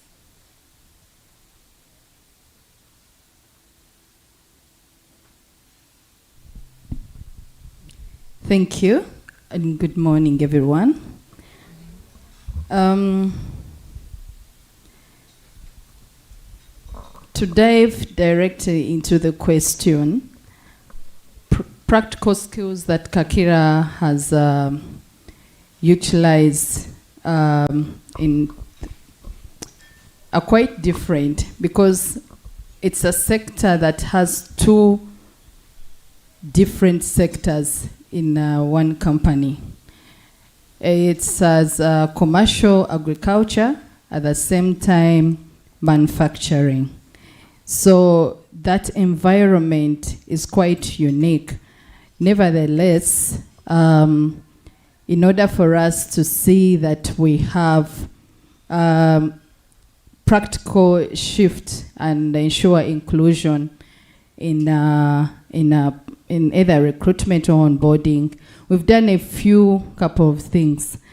In terms of onboarding, we have what we call My Buddy program, and that program focuses on having someone who has worked, someone senior who has 5 to above years of experience, and we attach the new joiners to that person for a period of 3 months. So they work together in terms of work, but also in terms of the do's and don'ts, and then knowing how to navigate through that environment, knowing where to go to, because it's a workforce that I call it the largest. It's a state in a state. So you find that you need to have such people because people are coming from different backgrounds, different cultures, different nationalities, different age groups, and there are particular things that they hold valuable to themselves. So in order for people to stay and serve long and give you their best, we have that program as far as onboarding is concerned. And then with recruitment, the focus is so much on the competent people, regardless whether young or old or female or PWD.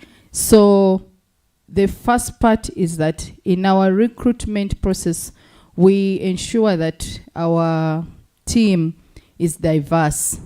So when you come for either an interview or you're being assessed for any role, there are certain things that we don't use as questions to ask a person searching or a candidate. We do not ask what's your age. We don't ask what's your gender, because we are looking out for particular things. So that diverse talent team that is looking out for potential candidates focuses on the competences that we are looking out for to do the job, not on those particular spaces. So as far as recruitment is also concerned, we do that. But also run inclusive job adverts. In our most job adverts, we do not put clauses, or we ensure that the job is clearly showing that it's not biased. In this environment, there are particular perceptions that I found 4 years ago when I joined this institution, that women were considered not to be people who can operate the, let's say, the machines. We have heavy machines because in the agriculture part we are more mechanized. And then the machines that do the work, you find that it is the women who are operating them. And that change, the first time we had the first 2 women come on board, I remember being questioned whether they will last, whether they will work. But I am happy we have moved the journey together. It's now 4 years and we're still with the same ladies. And they have attracted more ladies and encouraged more ladies to come on board. And it's not perception, but they tend to take care of those multi-million machinery very well. So they maintain those equipment very well. They are not vandalizing the equipment. When they are to do their work, they are committed. So there are other particular things that we look out for. And it's not that the age, even that part also was coming on board. What about when they get pregnant? What are you going to do? It is part of the package, yes, and they will take their leave, they will go on maternity leave, they'll have their children in the daycare, so the work will continue, just like the way it is doing when the men are in charge. Thank you. Thank you as well. That's very interesting to see that there's inclusivity and a program that has been put in place particularly to cater for that. So I'll move on to Henry. There's a lot of rapid digital transformation. I think the speakers who came before have told us about the changes in management styles, but also technology and how we need to be able to learn quickly. But also particularly in the financial sector, the transformation in digital and technology is also quite very rapid, which demands skills that may be obsolete even in the next 5 years. So at ABSA, in a practical sense, how do you balance between immediate talent needs and the foundational long-term needs that might be needed for the future? And what is a key metric that signals this balance?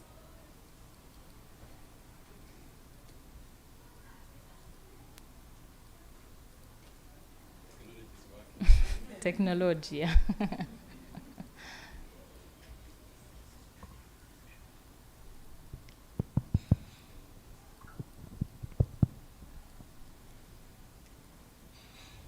Thank you. Good morning, colleagues.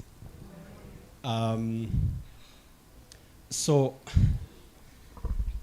first of all, some of the approaches that we deploy to try and strike that balance, short-term needs and long-term planning. One of the metrics we use is to start from outside working inside. And what do I mean here is the organization has a future. And at a strategic planning level, you've got to go ahead 5 years and try to predict how is it going to function at that point. So you start outside and then work your way inside to assess where are you now and how are you going to moving forward. And you've touched on technology. So currently at the bank, almost 70% of all our hires have to come through a system. And the reason we do that, I know traditionally in HR, we receive the paperwork, CVs, you remember the brown envelopes, people putting in all sorts of certificates and experiences. I don't know if there are baby boomers like me here who received those sacks and sacks of applications. And technology started shifting as if to cut on time, to manage time. But I think now the technology is being used as a first level of interview. It's not just to try and fasten the process, it's trying to see how are you conversant, applying and finishing a process online. Because that's a step to knowing that if I bring you in, you will be able to adapt. Yeah? Later on training, you obviously there are so many internal processes to upskilling you into the systems, the traditional banking systems, but really can you go through a step by step? And most of us have filled some of those forms, I think, for visas in the immigration. If you don't pass section A, you don't go to the next number. And I think that's where technology is taking us, that we can finish that process with the applicant way before they are into the system. Some of the metrics in terms of the projections, really it's the demand and supply. If we all understand the jargon, the projection, you have your strategy, all of us do strategies, do the numbers, the business is growing 20%, 30%, but what does that mean from a people perspective? What growth are you looking at? And what kind of skills are you looking at? And in the bank, we've even taken it further to say, because people who are gifted differently, I hate calling them people with disabilities because they are not disabled. They are just gifted differently. So the people who are gifted differently have slots within your recruitment quotas. So currently in the bank, number one, we track in your management structure, what percentage do you have, for example, as women? But also how many people who are gifted differently you have in that management structure. And for you to achieve those metrics, you have to go back into your entry, your gate, because if you don't manage the gate, you won't manage what you have internally. So we track that in terms of the metrics that we focus on, but also now we're tracking age. So if you get the total number of employees, how many of those numbers are below the age of 30? And that forces us now to go and collaborate with the academia, collaborate with people like the recruitment space, and start early to scanning the market. And that's the supply I'm talking about. You're looking internally in terms of your demand, but also you're going outside to try and understand the supply side. So really, I think for me and for the bank, let's not take technology as something in the corner. You hire people, you have now to train them, upskill them. I think it has to be a daily routine in the world of work from your entry point, because the traditional HR processes have been disrupted. There is a gentleman, I think, called Charles, who mentioned it. And if you want to go through your traditional advert, shortlisting, all the way until you hire someone, you would be out of business, I promise you. Yeah, you'll completely be out-competed and be out. So the processes have been completely disrupted. Every day we seated here, we are hiring. I'm sure the HR managers who are here, they are hiring.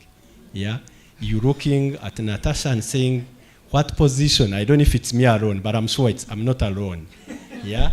You're looking at Paul, can I grab this person? What will they add? So every day, that process has been disrupted. It can no longer follow the traditional ways. Your metrics have been disrupted. Yeah, how we used to report. Yeah, your performance management and performance metrics have been disrupted.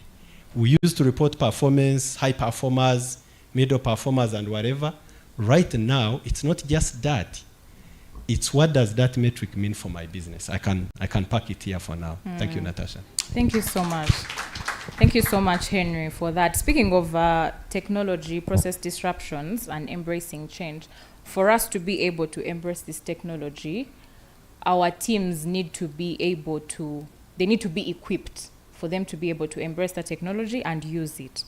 So, Joanita, as a CEO, how are you future-proofing your workforce strategy to ensure resilience and adaptability in this phase of rapid technological change?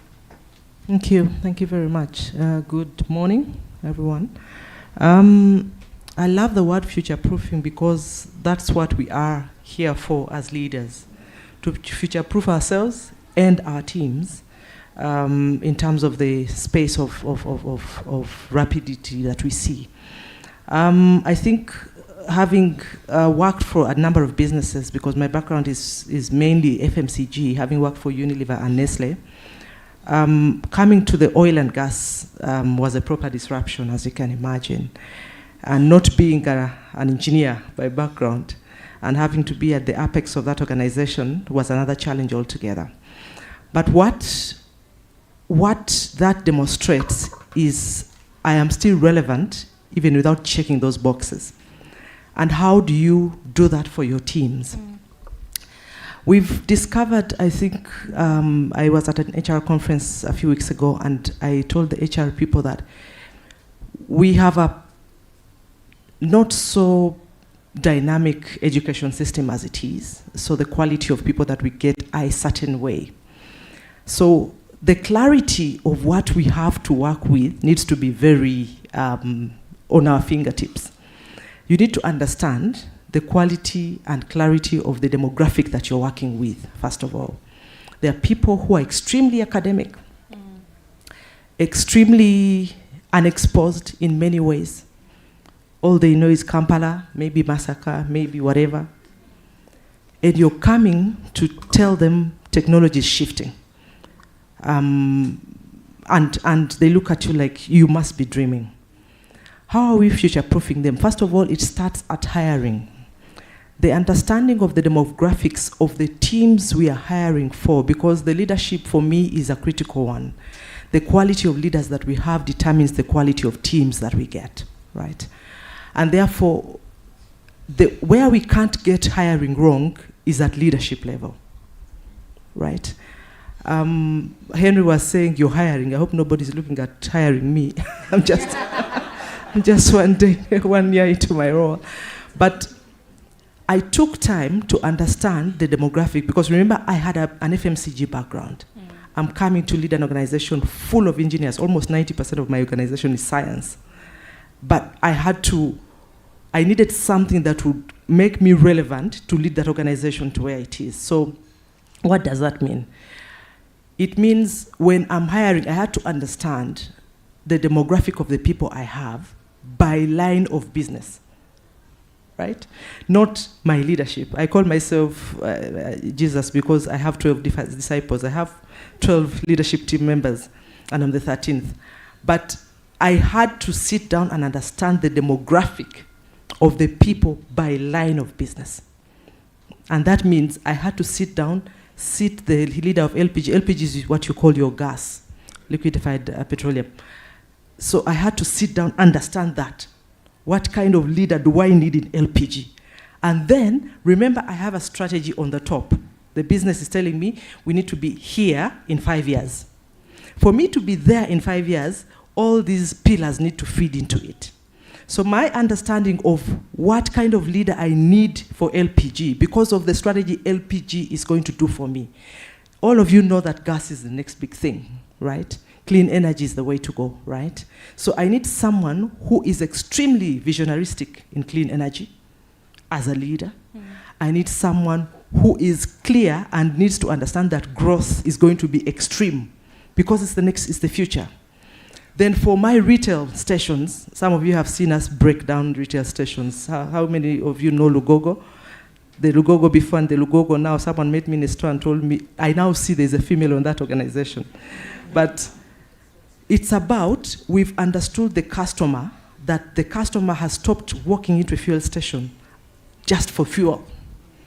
It becomes a destination. So how do we transform that? Therefore, the leader on top of a retail organization has to be extremely dynamic. He has to be youthful, because the dynamics that we are picking are coming from the middle-aged people, and they are driving the economy. So when you understand that and how that sits into your strategy, then you have a good choice of leadership. Now, when you understand those demographics, when it comes to interviewing, you stop looking for an engineer to manage retail. You look for someone who is extremely dynamic. So when you're asking the questions in the interview, asking questions that bring out that software, not technical. You hear me? So because all you need is a good engineer who can build up that station.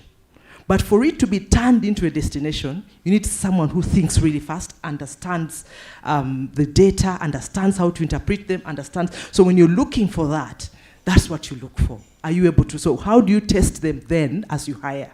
You give them a note and say, you give them something to help them interpret data. And someone will ask why. Because I'm looking for someone who can help me translate the data I have into a destination. So when you're hiring the retail manager, therefore, you hire someone who can quickly turn data into insights and generate growth. Make sense? But again, the understanding of the strategy, understanding the lines of business, or what you call departments for that matter, understanding the leadership that you require to drive the contribution to the strategy, and then hiring right and asking the right questions at hiring level first. Because you get the wrong people in, the department is gone, right? So at that point, that's when we now make all those choices. Then you take through that, when you hire right, then the piece of who do you need to support this person? Because again, you're clear about what the contribution of this person, then you choose for them the right mentor to support them. And when it comes to appraisal, appraise software, again, right? We transformed Lugogo The numbers, did we make sense? Yes or no? We were selling 80 million. Are we selling 100? Yes, it was the right decision. What do you learn from it? So it's not about the numbers again, because I think we get the papers. Oh, what did you do? We agreed you do 80 million liters. You're doing 20. It's more than that, because the software is actually what builds talent resilience and future-proofing. Thank you. Wow. Thank you so much. I think what I hear from that is that one of the key employability skills is innovation, being able to see and identify a problem and create a solution for it. And that brings me to Dr. Shamim, because when we speak about equipping and imparting these skills, we cannot not talk about teaching and learning. And so I'm wondering, how is your institution aligning course content and skilling programs with these rapidly evolving job markets? When we speak of things like innovation, when we speak of things like digital disruptions and adaptability, AI, green jobs. Yeah. Thank you very much. Wow. Listening from the different panelists and the different conversations we had earlier, I know that I'm in the right place. So thank you so much for having me. I feel that I sit in a very special place today because I have the opportunity to be on both X and Y axis. So you talked about my X axis, where I support leaders in organizations transform their businesses from the culture perspective, but also on the Y axis, where I serve as the Director of Cooperative Education and Experiential Learning at Victoria University. And I want to just make it clear that I'm here in that capacity from Victoria University, because we've talked about our workforce. And Joanita was very subtle when she talked about it. She said, the quality of our people are in a certain way, but we know what she meant, right? So when you think about what's happening in the world right now, there's a lot of disruption. You think about our workforce, and I will reference a report that was done by the World Economic Forum, that 1/4 of our workforce will be Gen Zs by 2025. We've already had a conversation about Gen Zs. And so I think what's important for us is now to identify what is the kind of workforce that we want. What should they be? It has been echoed. And I'll just pick out a few. We want a workforce that is adaptive. We want a workforce that is purpose-driven, emotionally intelligent, agile in decision-making. And I think that's a huge challenge for a lot of us. Then we want a workforce that is cautious, that are cautious learners, that can manage crisis, but also digitally fluent. So when you think about what we do in academia, and I know that for a long time, one of the challenges that we have in our marketplace is that you have people with very colorful degrees, first-class degrees from different universities. But when you ask a question, what can you do with what you know? That becomes a problem of translation. So what are we doing differently? And I'll tell you a bit of what we're doing at Victoria University. We recognize today that we have a responsibility not only to churn out degrees, we have a responsibility to train people in totality. What does that mean? You get someone who is from different places, walks of life. We have, if you think of, for example, if you've interacted with us, you know we have a lot of people from South Sudan, from Ghana. We have international students. Some are coming from war-torn areas. Some are coming from environments that have not been conducive for them to grow as any other person. So the privileges that some of us have had, they do not have. Yeah. But what do we want? That when they come into our space, they all become Victorian. When I walked into this space and I saw an interpreter, I was happy because I see a level of inclusivity. But if you think about the setup of our country, for example, even the city itself, we see a lot of challenges with people who are abled differently. And so, meaning that even at the level of learning, we have to be cautious about our environment. That when we are training people, we get into a space where we recognize that they're going to serve our country, but also the global space. Hilda gave us a very good coverage of the research that has been done, and I think it's very, very important that all of us get to study that research because it directs us to what we should be doing.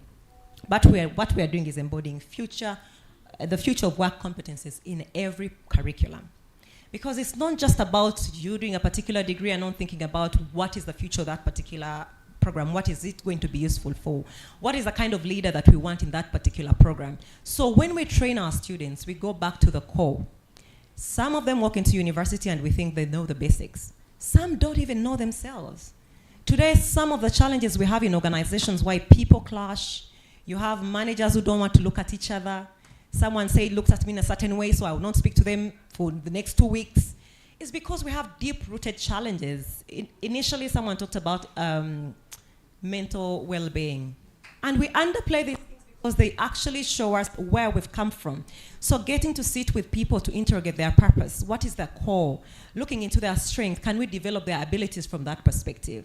So that when I'm doing a program on cybersecurity, you're not just giving me those particular skills that are required for me, but you're also giving me the soft skills that will enable me to work well with others, to understand the environment within which I work, to understand the progression of that particular space where I'm going to be practicing, what opportunities are there, how do I interact with other people, how do I look for opportunities for myself. But also look at the mode of learning. For a long time, higher institutions of learning had been, I'm trying to find the right word to equate it to, but I think it's more of not being practical and flexible. Today we are saying we should all be lifelong learners. Now, for somebody who sits in the bank and works from maybe 8 o'clock to 7, you want me to excel and develop my skills. If there was no flexibility in my learning, how am I going to actually be a practical learner? So we are using technology to support our students. That you can stay in South Sudan, you can work in the Parliament of Uganda, go into the Parliament in the evening, go into your class, log into the system, be able to access this learning. Then support yourself and interact with your colleagues at a time when you want to. Some of us learn deep in the night. Others are very good learners early in the morning. So reflecting on those particular experiences and understanding that we're different people is very important when we're influencing learners. Now, at the Cooperative Education Office, our role is specifically to merge the industry experience and ensure that that is brought to our learners, because when you come to organizations, you ask for 2 years, 3 years work experience. So if I've been doing a program for 4 years, 3 years, where did I get the experience? So what we do is now bring industry into the into our universities, so that you interact with the people that you see. They get to hear from you through workshops. They get to hear from you about what you require as an employer. How do you interact? What is happening out there? So that they don't now interface with you at the time when they are graduating. But we are also having impactful conversations. This particular week, we had a public lecture that was led by Kano Edith Nakalem, and it was about patriotism. We talk about how to be a global citizen, how to be acquainted in who you are as a person.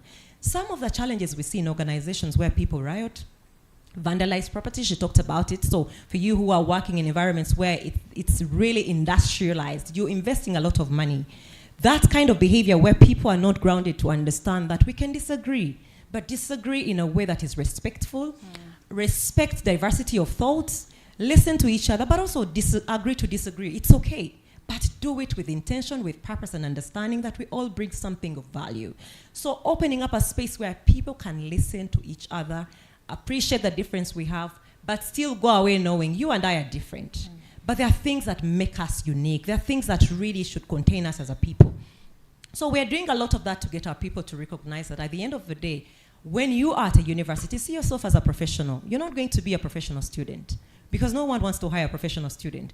We want you to get out of university knowing that you're ready to be plugged in. When I work in organizations, the other side, I see employers no longer want to spend money on training budgets for entry-level programs, right? You want someone who will walk in, get a job, and get it done. So what we are doing is to actually develop our talent internally. That's all these challenges you're thinking about, hiring. When you want entry-level people, you can come to Victoria University and say, by the way, we need X people, we need 20 people, and we can embed them properly, organize them, because they've gone through a curriculum that enables them to understand who a professional should be. But also in totality, who a human being should be. So it saves you money, it saves you time with recruitment. It also shows that as an organization, when we talk about sustainability, we are all key stakeholders in this, in developing our talent, in developing the economic status of our country. So you're all players, you work together. We can no longer exist in isolation. Industry has to work closely with faculty to understand what are the trends that are happening in the market out there. Today, when we're developing curriculum, we're inviting industry. Recently, I sat in a meeting where we were discussing on a program to do with sports science. And we're saying, let's bring these people in. You've heard of FUFA problems. all these challenges, why are we channeling out graduates that are not ready to solve those problems? So we are saying, industry people, come and tell us, what is it that you want?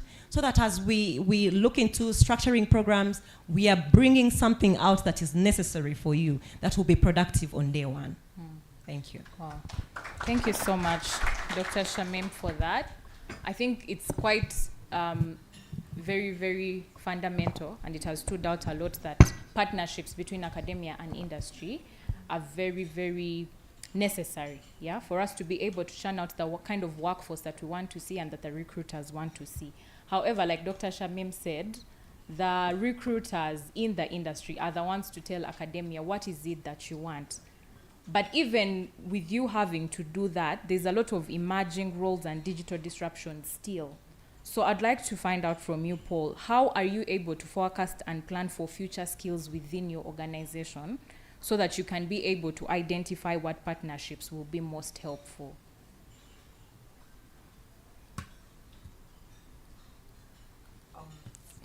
Thank you very much, Natasha, and a good morning to all of you. And I'm really pleased and honored to be here. To the speakers that have spoken before me, I think much has been said. But to your question, how are we able to forecast? I think first, as business leaders, we all have strategies. And most times you'll find that if you work for a multinational, you have a strategy that's set out from wherever your home company is domiciled. Or if you work for a local company like I do, you have a strategy set out here. And in forecasting our needs at the IDI, and for different organizations, but I'll speak to IDI right now, is we look at our strategy and what it's speaking to in the Ugandan community. We have a strategy to be second to CDC Africa on the African continent, but also we are very, very mindful that the skills we need should be internationally competitive and well sourced for. So we look out and see the new areas in which we want to grow in. A few years ago, we were looking at data science, and I think it is right now, and look at what are the universities providing. We are owned by Makerere, so we're fortunate that we are in Makerere as well. So we're in Makerere. So we sit down with faculty and have that conversation. But also we are mindful that our, and no offense to the professor, to the doctor in the room, but we're mindful that that our educational system is not moving as fast as the demand for skills in the workplace is. So we work closely with our 6 program heads and ensure that we have key internships. So we're very deliberate with how we bring in interns, okay? Most times, and when I started out working, it was not important to have an intern. But to date, the universities have now incorporated this as part of, getting to get that degree. So we are very conversant and say we have a gap in data science. We need interns in this place. So we will try to ensure we get the best, okay? And we look at very simple things. We look at your O and A level, results. We look at English and mathematics. We don't need much, okay? Because we know we are going to train you. And then once you have progressed from an internship, which is normally 3 months, then we have what we call our graduate trainee programs, okay? That's probably a year long. And then we also have scholarships because we are an academic institution, okay? And those scholarships are meant to build the skill we want as an organization, but we tie our plans, and this is a call to all the leaders in the room, we tie our plans to the national development plans. That Vision 2040 of Uganda, which was, I think, published in 2013, speaks about data and technology, which we are talking about now. We're saying, you have to be technologically light or data, what do you call it? Computer literacy or tech literacy, okay? So we ensure that it speaks to that because we know where the country is going. We're operating in that country is where we are going. But the country as well has not thought of this plan in isolation. It has looked at where the world is going. So in terms of forecasting, we look at our own needs, okay? And are they speaking to those needs? But also, are they speaking to our funder requirements? Because we are a funded organization, okay? So we have a multitude of funders in America, Europe, and Asia. So you'll find to date in the medical space, we're talking about AMR, which is antimicrobial resistance. So the abuse of all of us when our kids fall sick, for those who are parents, you go and get antibiotics, correct? But what you're doing, you're building resistance, that there'll be no drugs that will treat when you want to. So we look at that and say, this is where our funders want us to go. These are the skills we offer scholarships to particular scientific students who want to grow science in that area and speak to that. If I backtrack a bit, because I know we're many people in this room and we're speaking to many sectors, because I also had the opportunity to work in the corporate world. And just like Joanita, it was a challenge to stumble into the non-government organization world. I'm making 4 years, so that's a good thing anyways. But when you go back to the corporate world, I work for a multinational, so you have these targets set from group that are actually telling you this is where we want to go and this is how Uganda is going to provide to that. So then you speak as the business heads, where do you want to go? And now we as HR come in and say, how do we support you there? In 2008, when I joined this organization, we were teaching mechanics how to read and write, okay? And I said, wait a minute. The smallest car has 21 computers then. That was a Toyota Corolla. How is it that we have to teach mechanics how to read and write? So we started an apprenticeship program with TVETs. So we set out to Nakawa Vocational Training Institute, and then we set out, I think, the Elgon Technical Institute, and said we want people who have done, a motor trade certificate. And we started getting certificate holders. I think Eve has left the room. But I was happy for Eve to say, I'm a carpenter by profession, okay? So we were showing these young folk that you may not have gone to Victoria, Cavendish, Makerere University. You may have ended up in this vocational institute, but we need you. The country needs you, okay? So we set it out and said, we need to train these mechanics. We need to get apprentices who have gone there, who can read and write, because the world we are going to requires you to read the manual and actually diagnose the car, okay? Nowadays is what they call intelligent testers, okay? You just plug it in and it tells you what it is.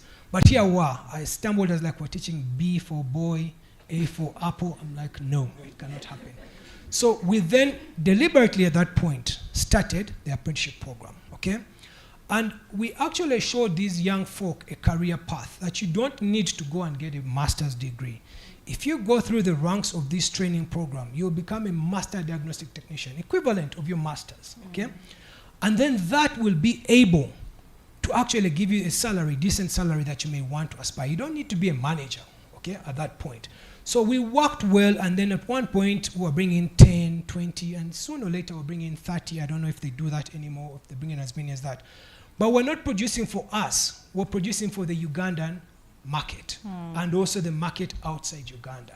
So that for us shows that while we are seated in our small organizations, thinking of our current needs right now, we should look at what our Vision 2040 is telling us, because that's where government is going to allocate resources, okay? That's where they're going to allocate resources. But also don't ignore your own organizational plans, okay? It could be a local organization, a multinational organization, but then speak deliberately to skills transfer, because we have seen 60-70% of us are youth in Uganda, okay? And most importantly, they lack the skills. When we started a graduate training program, Brighter Monday then used to do a career, Xenia, you remember back in the day. Brighter Monday used to do a career expo and bring many organizations. And when we went to the universities, we would say, we want you to come and apply for a graduate training program. The students did not want to. But we're saying this is how we want to bring you in, skill you up, and go. Unilever did that. When I left university, I wanted to join Unilever. Oh, exactly. Unilever did that, okay? I remember, I think Rebecca is now your HR at Vivo. I borrowed that knowledge from Rebecca. How are you structuring this? Because we were trying as much as possible to build the skills. Today, Brighter Monday and the MasterCard Foundation have actually made it possible for us, okay? Let us look at the opportunity that we are skilling the young people. When I'm speaking to my 13-year-old who finished P7 the other day, she wanted to do something. I said, I'm not going to do it for you. There is a phone number, do it yourself. Because I want her to be proactive. That's what you're looking for at Harris. That's what we're looking for everywhere else. But not all of us are fortunate enough to have that, okay? The bulk, with the idea, I have had the privilege to travel across Uganda. And each time you're going through a school, you're wondering, this is the future of our nation. These are the people we're going to hire. So that is where we should worry, bring policy makers in the room, bring CEOs in the room, bring leaders in the room and say, how do we do this? The president has been on this whole promotion for scientists, okay? Because just like Germany did it, they looked and said we'll be a tech-driven country, so maybe he wants us to be a scientific country. And I can comfortably tell you that the scientists in this country are making transformations across the globe, okay? They are making transformations. Before I joined IDI, and I used to sit and watch the president sip his tea and say, we have COVID under control. I thought it was a joke. When I joined IDI, I actually appreciated that, okay? Because they had gotten a system to track and say, for our HIV patients, we need to track when they take their medicine. So there is what they call, you open the cup to swallow your pill. So data is sent that now Paul has taken his pill at this time, okay? And when they notice that you're not taking it consistently and come for a viral load check, they'll say it's because you're inconsistent at the time you're taking your pill. That was the same system the president was using to actually track all the COVID people. So, in a nutshell, we need to look at our own plans, but speak to the national development plans, but also more deliberately involve academia, okay? And also families. I don't know how we can do that. I really hope that we'll add some people from the church and mosques here, because that's where we have to go. It starts at that level and speak to what skills the country is giving us, okay? Because we could want engineers, but we're not headed in that direction. We could want doctors, but we're not headed in that direction. I think a year ago, ministry is saying we are not going to have internships for doctors. But they need that. Without that internship, they will not graduate, okay? But that showed that there was an overflow. So the supply of doctors was high up there, okay? And we need to pay them. But our good doctors are also shipping out of Uganda, going to other countries. So that's the thing. Thank you very much, Natasha. Thank you, Paul. Thank you for that. So Evelyn also emphasized about people being a huge resource and the importance of proactive talent investment as a key driver for the future of businesses and Uganda as a whole. Joanita, what role do you see employment playing in shaping not just your CSR strategy, but actual business outcomes like retention, productivity, and innovation? I think employment is everything. Eh? We start there. Without employment, you don't have money, you can't take decisions, you can't do everything. So employment is everything for now, other than Christianity and spiritual and all those things. Employment is seen as everything, which sometimes is not a good thing, because there is more to employment, just employment.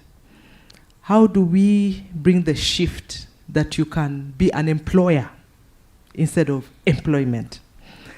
And how we do that for me is, for example, I'll give you an example that for my current leadership team and the previous works that I've done, coaching, for example, has become a qualification before you sit on my CLT team. Why? Because we are human beings, and the nature of human beings and what God intended humanity to be is to complement each other. Now, if you don't facilitate people to be able to draw potential from each other, then we have a problem. And every time, and that's what I think Shamim Ahmed alluded to, people fight for spaces, but there's enough space for everyone. If you just got to know what you need to do and stay in your lane. But you keep crisscrossing lanes because you're not clear where you need to go.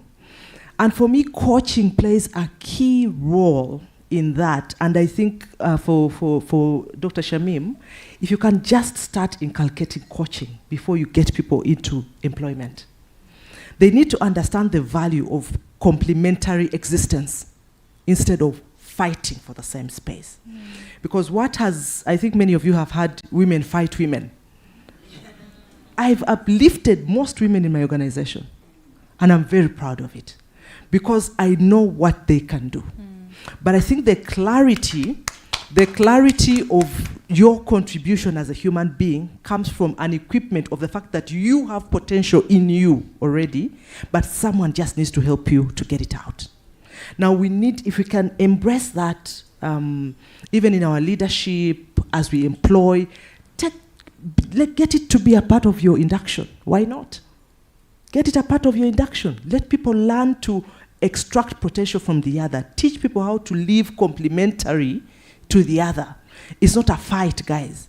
And it's unfortunately has also been a way that our education system has structured us to be extremely competitive, because they teach us to remember, they teach us to cram and fight. Basically, you fight it out, but there is more to it. I've seen people who have colored results, and you sit them in an interview room and you're wondering what they are doing there. But they have a first class. And then you are there, I think I'm okay with my second class upper at this rate. Yeah, but they show up with the first, isn't it? The people who are hiring, you've seen that. There's one I excused from my interview room because they couldn't dress up appropriately. Imagine dressing up. But when I looked at the CV, I wanted to see her. When she came in, I asked her out. How? Why? Because she came in on slippers, flip-flops. Can you imagine? But that's what we are talking about. The quality of people. Are you able to, let's teach people the etiquette of employment. Let them sell themselves right. You don't have to know everything. I told you, I'm not an engineer. I'm running a full engineering organization. Yeah? I come, I show up, and show up properly. Right? So I think there's more to the quality of engagements we have even at that level. When we talk employment, it's recruitment, it's profiling the people you need in the organization, it is how you support them through the journey. Don't give someone who is doing HR an engineer to be a mentor. You're teaching them how to harden. That's what you're teaching them. But someone is, you can see, because I think I gave an example even when I was speaking at some point some time ago. There's a lady who is in finance, a young girl, 28-ish. But you will find her with marketers everywhere. Everywhere. When there's a marketing, we are opening a station, she's there. She has a finance role to do, but she's there looking for who are the dancers, who are there. She's a marketer, clearly. But she's in the finance role. So I had to sit down the boss and tell her, you have a marketer right there. Can we start shaping her journey and get her out of finance? Because she's doing finance, but her heart is there. So even as we employ, let's be conscious as people. Let's notice these things. Let's take interest in more than what the person contributes to the P&L. They have children, and as I was telling someone, I know each of my CLT members' children's names. And it's intentional. Right? It's about going beyond that so that then you end up in their space. And then you understand what they really want to do. Then, that way, you're utilizing employment as a space to grow, to drive growth. But it should be extremely intentional. It should be extremely choiceful in terms of where you spend your time. Yes, I'm an MD, but I can tell you, I called people by name. I had a town hall last week, and people didn't know I knew their names. I called everyone by name. And it's intentional. And I can tell you, I have 400 people. Yeah. But it's about intention, about understanding that employment is not what they bring to the table in terms of work. It's about their families. It's about, because if someone's family is dismantling, they'll come to work, but the head will come, the soul will not be there, right? And they'll come, and then you'll sit there, find out if this one was a superstar, what happened? But because we are busy chasing P&Ls, which is my job, to be fair to me, but find time to actually manage the comprehensive human being. And that's how employment can be a key enabler. Wow, that's very powerful. So Joanita has spoken to what people in academia, all those who are in the mentorship role and equipping and training can do to prepare the talent to be able to show up well for these opportunities. However, as we make every effort to invest in talent as a major resource, the employers also have a role to play in terms of attracting the young talent that we're looking for to these positions. So I'd like to find out from you, Henry, what shifts are needed in employer branding to make early career roles more attractive, relevant, and purpose-driven for young talent?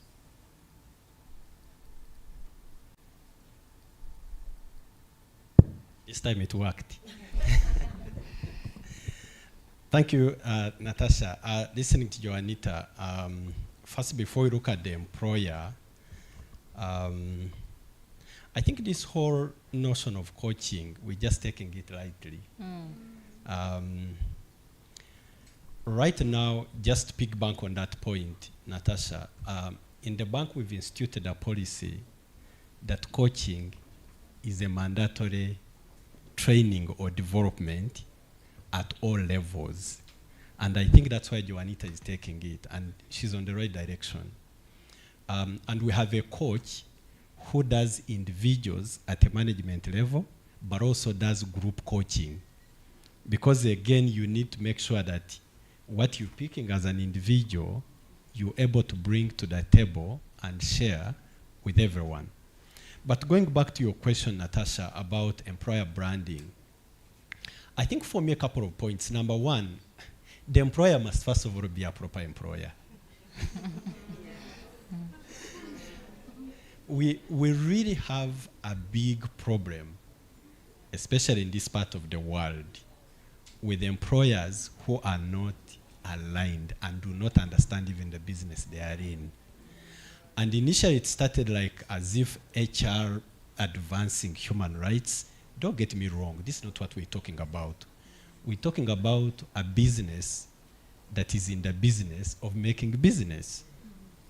That you wake up, you have structures, you have some semblance of corporate governance. At least you registered. The bare minimum. So the business must be a business. The employer must be an employer. Colleagues, we are working with entities that are manufacturing behind the door, and we're not stepping up the stage to challenge it. I think everyone in this room has a duty to challenge, to say, let's set up this business. We're bringing human beings, we're bringing fully-fledged God creatures into an environment. So that's the first one. The second one is around EVP. Very old jargon maybe, employer value proposition. What do you offer? What's on your EVP? And when we started out in HR, it was about your benefits, we are in the top paying, median of the market. We are only, I worked with Joanita at Unilever as the HR, and we used to pride ourselves. By the way, Joanita is a management trainee product. At Unilever, 80% of the managers in leadership used to come through MT program. That's proper talent building. Now, that's a big element onto your EVP. What do you do to incubate talent? Because currently I've seen the shifts. It's no longer about your salaries, and medical is now almost compulsory. So how do you go to these universities and say, you see, I come from the bank, we offer competitive medical benefits? Someone in the audience should ask you, what exactly are you talking about? What's that? Yeah? They don't need it anymore. Guys no longer need those things of yours, and I have a card, I go to Jubilee and swipe. They are flying. They are into very many other things. So your EVP has to shift with the times. You need to talk about technology. Yeah? We hired some guys recently through what we call apprenticeship. We have an apprenticeship program at the bank. Yeah, we have about 100 colleagues that are going through an apprenticeship program for a full 2 years. And they are rotating in the business to acquire different skills into what Joanita was talking about, so that we discover you. We may think you a strong HR person when you're actually a systems person, even when you didn't do ICT. because of your skills. Skills have become completely juggled up. So that's number one on our EVP. It must be paramount. Number two is your employee support program.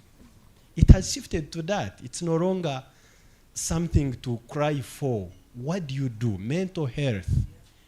We are now in touch with external service providers, Minet. Minet goes in the market and hires specialists, financial literacy specialists, mental health, doctors, name it. And so we contract this one single service provider to say, every time we sense a gap in terms of mental health, you come up, you show up. If someone wants to speak in confidence about how they feel, they walk down to your office and speak to someone in confidence with the comfort that that information won't flow back into the business. So that has found itself on EVP colleagues. So it's no longer your salary. It's no longer your nice seat in the office, you know, very nice working environment. We have white chairs. No. Who is sitting there anyway? We have a hybrid model. You wake up, decide whether to come to the bank or work at the beach. I tell my team, I don't care where you are. You can go to the moon, go to the beach. What I want is what? Work. Results. This is what is attracting talent. And this is how we need to rethink our EVP. So to do that, employer branding has to shift the EVP. And that EVP equally has to shift. But let me say this last. The talent has also to brand itself. Absolutely, yeah. Because what we've seen, and that's where we need you, doctor, and all of us, let's not even push to the academia alone. She already mentioned we need to go there. Partnerships, yeah. We need to do a lot of partnerships and help the employee, the potential employee, to be branded. You cannot show up at Harris with a CEO like this one who is so experienced.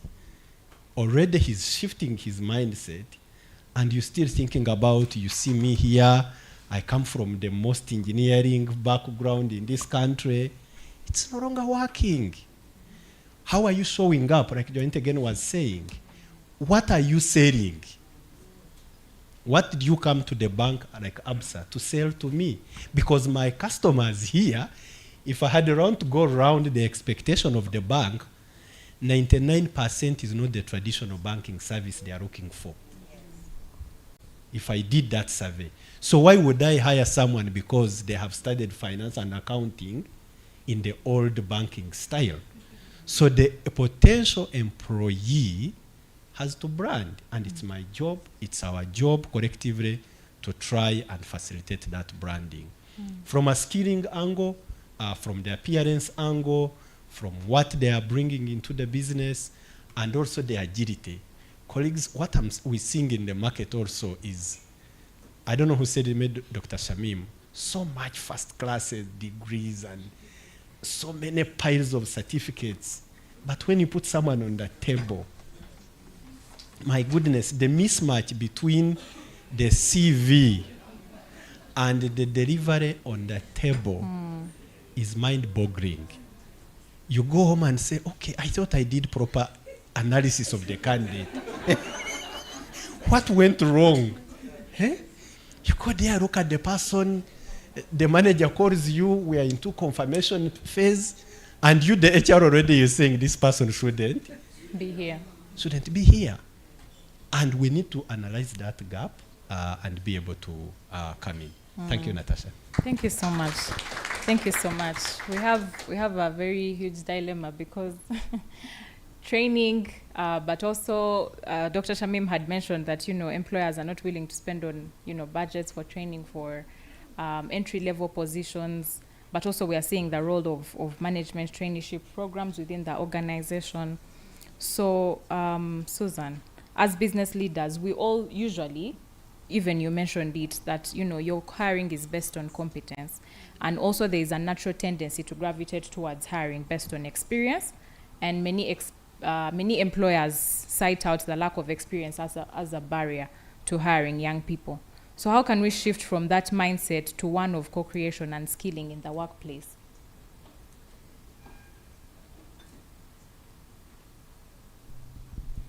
Thank you very much. To shift the mindset of the employer and also the employee, I'll give an example of what is happening in Kakira. We've done the talent development and inclusion. We've become more intentional from the top, embedding inclusivity into our strategy. So it's a business, starting from our business plans, we ensure that we are going to have the caliber of people we are looking out for. We are focusing on getting, if it is age, the youthful, because like I mentioned, the environment that we operate in has two different things. One is manual, then the other one is mechanized.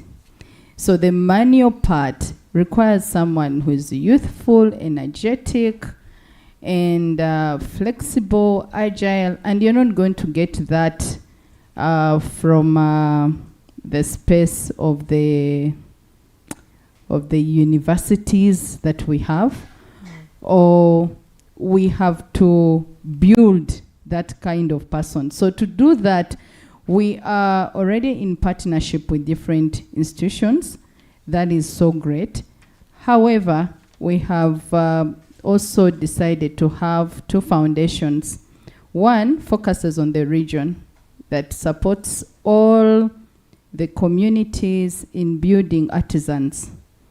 You find that we hardly announce to run for jobs to say there's a vacancy in Kakira. We hardly do that because we are picking our talent from the communities. The communities that are around that entity are the biggest supporting people to provide the 12,000 employees that we have. So in those scholarships, they are focusing on all the vocational schools around the community, and they are looking at the youth to see that we have those people developed. But we run a program for 2 years, the apprenticeship program, because our work, mostly one environment is more mechanized with motor vehicles, or what we call machinery plants. So you find that the nature of a person that is coming from that vocational institute is not going to be in position to do this, whether welding or to do the mechanical works or repairs or plant preventative maintenance for that machine if we haven't been intentional to develop them. So for the 2 years they spend with us is to develop that kind of person. So the shift we have made is that to get the ready workforce, we have to be intentional as an entity and we build it. So then also to develop the next line managers, we have the Madvani Foundation that supports as well people at graduate level. And when they come in, we do 3 years with us to train. Yeah. However, we have gone beyond that. The inclusiveness that we are looking at is that every person at a leadership role, you must have 3 people that you have to nurture, mentor, and coach to take over your role, or to cross-function and move to another role. So we identify people whose skills are outstanding and competences. They may not be so good in whatever you hired them for, but when we identify you, then we are able to cross-function and move you and develop you, but move you to that function that where we feel you are the competent person to deliver on it. It has been something that most entities don't focus on, But however, because of the changing trends, the technology, the different generation are demanding us. So we need to not even debate about it, but actually have it from the onset and ensure that as employers, as employees, we develop ourselves to be ready to take on the next stage. Yeah, thank you. Very much. Thank you so much for those insights. We're going to have a chance to get questions from the audience. So as you prepare your questions, I'll just ask Dr. Shamim one more thing. Something that stood out for me when we had that chat with Joanita the other day is that she shared in her leadership experience, she's seen that in most cases, hiring and training is not sufficient. It's also very vital to hire based on passion and purpose. And she also shared the example of the lady at her workplace who is in finance, but she thrives more in marketing. And so I'm wondering, Dr. Shamim, after we have equipped the technical skills for the industry that these students and the young talent want to go and work in, after we've collaborated with industry to help them get branded, and as the industry also brands themselves for them, what can we do to make sure that the students are shaped in such a way that their career aspirations are towards purpose-driven leadership?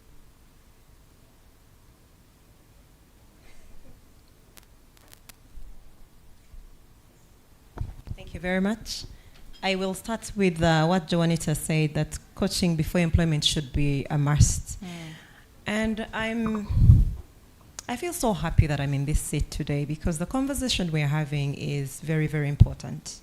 When we talk about Uganda being an upper middle income status, human capital is a huge priority. So we must really pay a definite attention about it. But what I can say about that is, for us at Victoria University, we are very intentional about these things. You see, you talked about someone you had to excuse out of an interview because of wearing flip-flops. I saw myself in you because I would do something like that. And the reality on the ground is that we have a lot of people that are taking these things for granted. How you show up, how you articulate yourself. Your first-class degree might not give me the value if you can't translate it on the ground.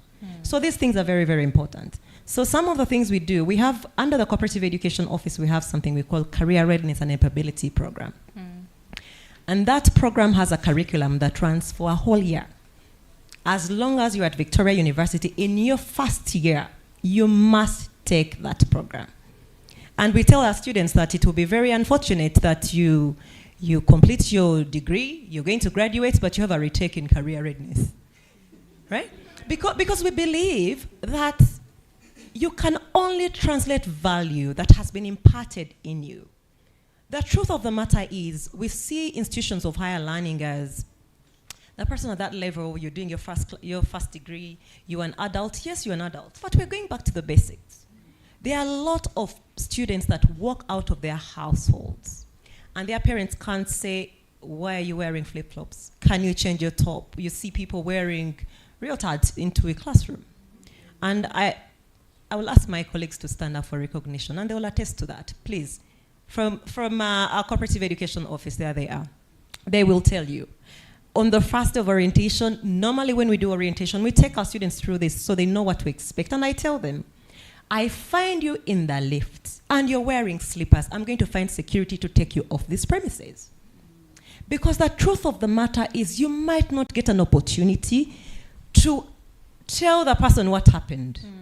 First impression, you've already made it. You might not see me again. So every time you're walking out of your dormitory, out of your hostel, out of your parents' home, walk out like you're going to meet your best employer. Because the way you show up will tell me whether I need to give you an opportunity or not. At university, we're still having conversations to people about wearing a deodorant, brushing your teeth, right? And it's painful, but it's the reality, right? So those are conversations that we take very, very importantly. That we start with you understanding your story, because we're also calling for authentic people. When you go into an organization, don't try to be like me. I might not know your story. I might not know what you've gone through. I might be more privileged than you are in certain situations, right? So own your story and see what is the benefit that you can get. Because out of that story, you have abilities that can actually be put to use in a good way, right? Then we go into things as how do you speak to people? How do you address people? How do you collaborate with your colleagues? Because we know in our organizations that there are stories we hear about in the hallway. I have also walked into organizations where the CEO comes and everyone is running away. Friends, I told you I study people for a living. So I can just sit here and make an assessment of this room, right? So these are the things that are real. When we talk to our young people, technology today, access to data, and this thing is a real problem. It's an opportunity for us, but until young people know that what goes on the internet, no one forgets about it. You know, as you are excited, you are on a freshers' ball, act responsibly, because whatever happens in that room might end up somewhere else where you won't erase it. So we are teaching our people consciousness in terms of using technology, in terms of showing up, how you prepare yourself. When we go through that curriculum, it's not about doing exams, because we had some of our students would say, oh, but we heard it's not examinable. And we say the challenge in our country is we are teaching people to pass exams. But we are also saying, the thing is, a lot of people in this room should be in this room and must be in this room. That we can no longer be criers. We are going to be part of the solution. And part of that solution means that we turn up responsibly, but also show some tough love. So when you have people come to you, laissez-faire thing, just take them away. It's not your problem, right? We are being intentional at university level to say, as you show up, this is what we expect of you. When you walk into our institution, we are very strategically located. There's Parliament on the other side. There's a lot happening in Kampala, right? So we tell our students, you know, you're walking around, be responsible. Show up like a human being should be. When you're speaking to your colleagues, as you interact with others, there is also another challenge that we have. That when we sit in our classes, we think that we are all the same. And we are not the same. You might be seated next to a daughter of a minister. We are teaching them how to network and develop relationships that work. Today, if you think of the Ivy Leagues of this world, a lot of people who have gone into Ivy League institutions will tell you they will find their colleagues in other spaces. And you see how this thing translates. Seated next to me, I just noticed, I connected with you on LinkedIn, and he's also an alumni of the London School of Economics. We went to the same school. But I connected with him because he went to LSE. Right? So when we talk to our students about knowing your neighbor, understand who they are, because opportunities, the challenge is not that we don't have opportunities. We do not have access. But access is, do you know who is seated next to you at your table? And I know that is a huge challenge. It's a challenge for me as well. Right? We find people at the table and say, hi, I'm Shamim, and then comfortable. Right? But that is your next ticket to the next opportunity. So we are constantly learning, even us as leaders, as we challenge our people that we coach and support and mentor, we are learning on the journey. We have not arrived yet. So when you... Absolutely. So when you hear, today I've got my industry liaison officer, Bakash, please stand up for recognition. I stand up, I go into places with my artillery because, so that is our industry liaison officer from Victoria University. And that guy does a great job. He will talk to all of you, right? But the instance is that we sit here and cry about these challenges. We know that we have the solutions. We already have them. We just need to collaborate. We are working in isolation. So as I conclude, I am calling all of you, when we come to you, please be open enough to come and speak to our students. Because we want to ensure that these challenges you have of CVs, of people who at the last stage, you're thinking, let's hire this person, and you're thinking, I made the wrong decision. We will solve those problems for you. Because now once you collaborate with us and get to understand what our work integration model works, you know that you can trust our students because we want them to go out into the community. Not about doing your program in maybe accounting. We want you to go into a farm and practice that. Get to understand hands-on things so that even you as an employer, as you're looking for somebody to hire, you know you have somebody ready. But also, as we talk about work-integrated learning, we don't focus on just internships because you see, internships have been known in this country. There are people who will tell you they go and serve tea, photocopy, And it's very unfortunate that we are not leaders that are willing to develop others. It's so painful. When these young people come to your organizations, please be responsible enough to serve. We train our students to come into your space to give you, not to take from you. And when we have conversations or preparing them to come into organizations, we are saying you must go there and say what you can give. But don't stop at saying. Demonstrate what you can give. So when they come to you as well, please don't bleed on them. Right? Mm-hmm. So as leaders, we have a responsibility to ensure that we train our people within organizations to understand how to support others to grow. Because none of us woke up and became who we are today, just by ourselves. I will tell you, for example, that for me as an individual, and I know Jonita talked about this, that there are stories of women fighting women. And I remember at an orientation event at our university, a student asked me a question that, how many women supported me on my journey today?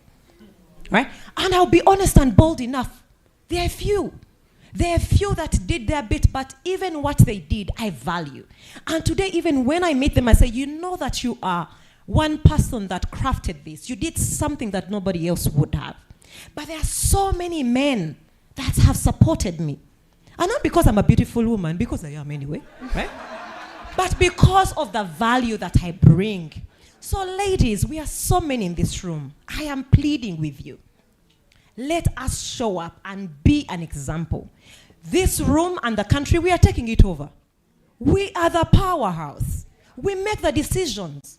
And when we walk into organizations, we are very proper. We are very She gave you an example of how women people, how employees who really run machinery with responsibility, meaning that there was a nurturing inability that we have within us to develop other people. So when you look at your neighbor, look at them as a potential collaborator, not a competition. Yeah. What I bring, what he brings, we all can get great value when we collaborate. My friends, this thing sits at the center of my heart. I won't stop talking, but thank you very much. Thank you so much. Thank you very much, Dr. Shamim, and all the panelists for sharing your experiences and your insights with us. Those have been very, very invaluable. We can now take questions, maybe 5 or 6 questions. Okay. Is there someone moving the mic? Those are 2 hands. We have 2 hands, one here and one there. 1, 4, and 5. Yeah, so that will be all.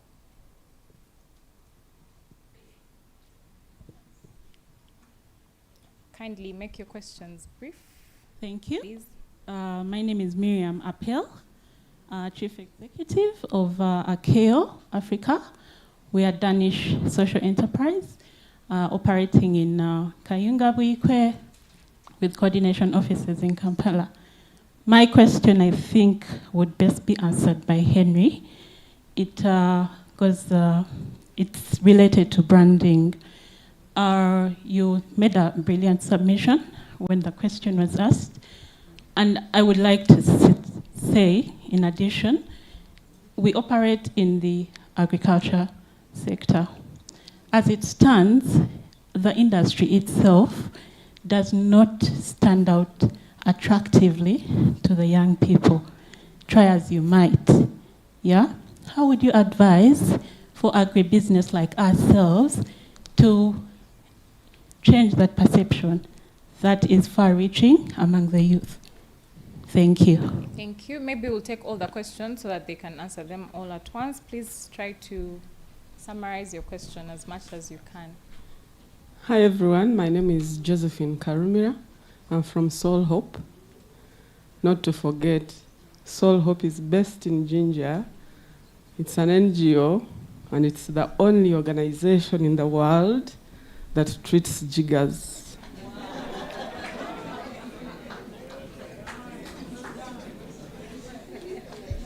Yeah, and I know that sound. Because that sound normally asks a question, do jiggers still exist? Yes.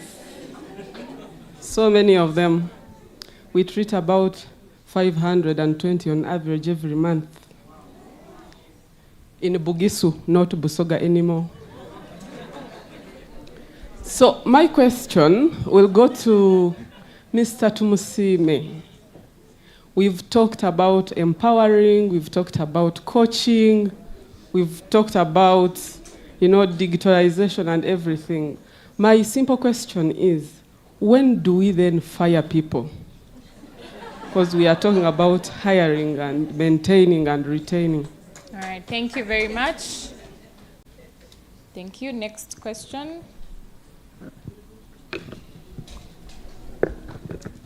These questions are between us and lunchtime, so please be mindful of that. Good afternoon, everyone. My name is Vida Kazibwe, and I am the Chief of Staff and People at Zembo. My question goes to Paul and Dr. Shamim because it's education sector related. Most of the discussions, one of the things that have come out strongly is around how, I guess, the education sector in Uganda is not doing enough to prepare the entry-level talent. And my question to the two of you, because of your proximity to that, is to what extent are you influencing outside of your own institutions and influencing the education sector in general to kind of have this massive shift? Because if Paul in IDI and Dr. Shamim in Victoria University are doing this, but maybe MOBS is not doing it, Simbara University is not doing it, we still have a challenge. So how are you influencing that outside of your own institutions, and to what extent? Thank you very much. The last two, please, and kindly go straight to the point. I'll try. My name is Rita Cabanyoro. I'm a country director for Action Against Hunger, USA. My question goes to you, Madam Joanita. I agree with everything you said. Recently, I was at an engagement and a Gen Z asked, is it possible or likely that the culture is shifting? She said, we're seemingly turning them into ourselves, and yet they are the future bosses. Maybe, just maybe, the new culture is, we're going to come to office in flip-flops. Why do we think that they should adjust to a way of working and living? And she actually went further to say, we are the children you people have raised. So why do you have a problem with us? I would want to hear your thoughts on that. Secondly, really briefly, I would want to hear more about the balance of, we've been talking a lot about AI. I know Victoria University has a whole program on AI. And most of the conversations are on, we need to adapt, we need to do this and that. And we are seemingly forgetting the human factor in all of this, that there are things that AI is not going to do. And I feel like we're not having enough conversations on the balance, of adjusting to technology and also keeping the human factor in our human resources. So how do we create that balance effectively? Thank you. Last question, please.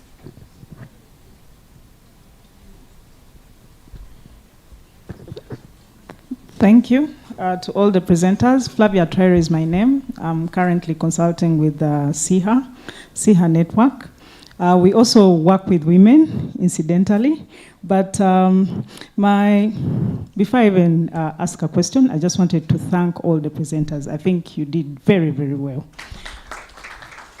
My particular challenge as a consultant and someone who really, also agrees with you that we have a lot to do with coaching and mentoring. How are we going to look into the current need of the right attitude for people to work? Thank you.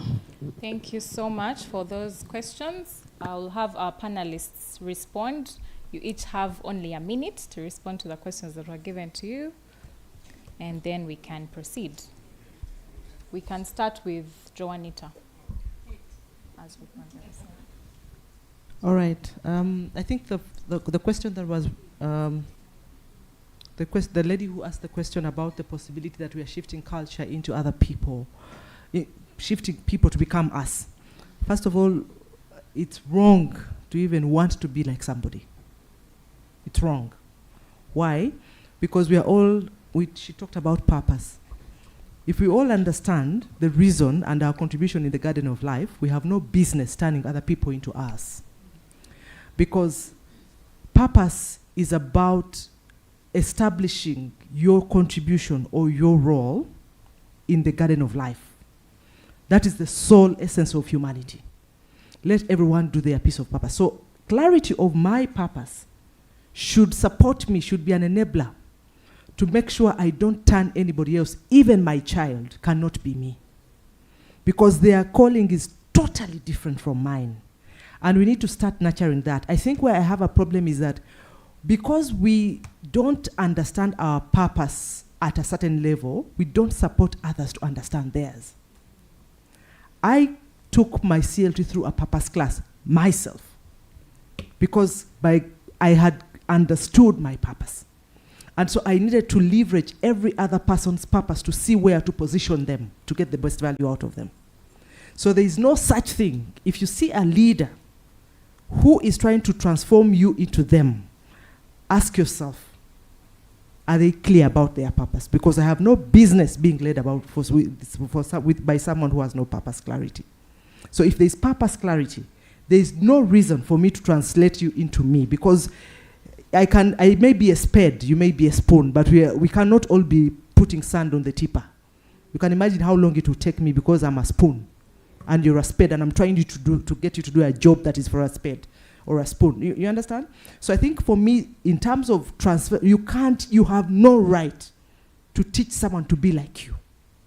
It is wrong, because we are all called to different purposes in different seasons, and so that clarity as a leader helps me to support the others to establish what they are called for, so that I leverage that, and together as a cocktail, we deliver productivity. Thank you. That would be it. Thank you so much. Susan, 1 minute, please. Thank you. I would tackle the question of how do we balance AI and human related. I would say that AI or technology is created to enhance our capabilities as humans, not to take away our capabilities.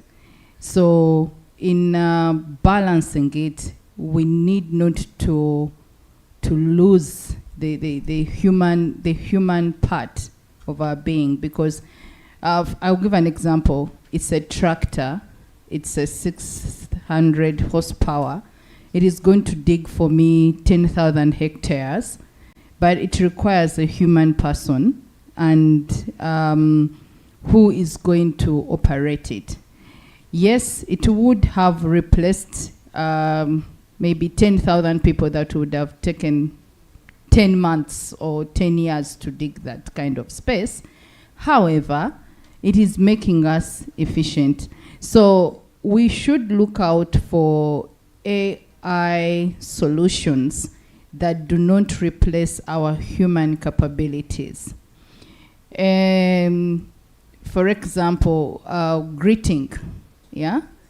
Because you can WhatsApp me and say hi, it doesn't take away the part of connecting, let's say in a family. I experienced this. I'm talking about this because I experienced it.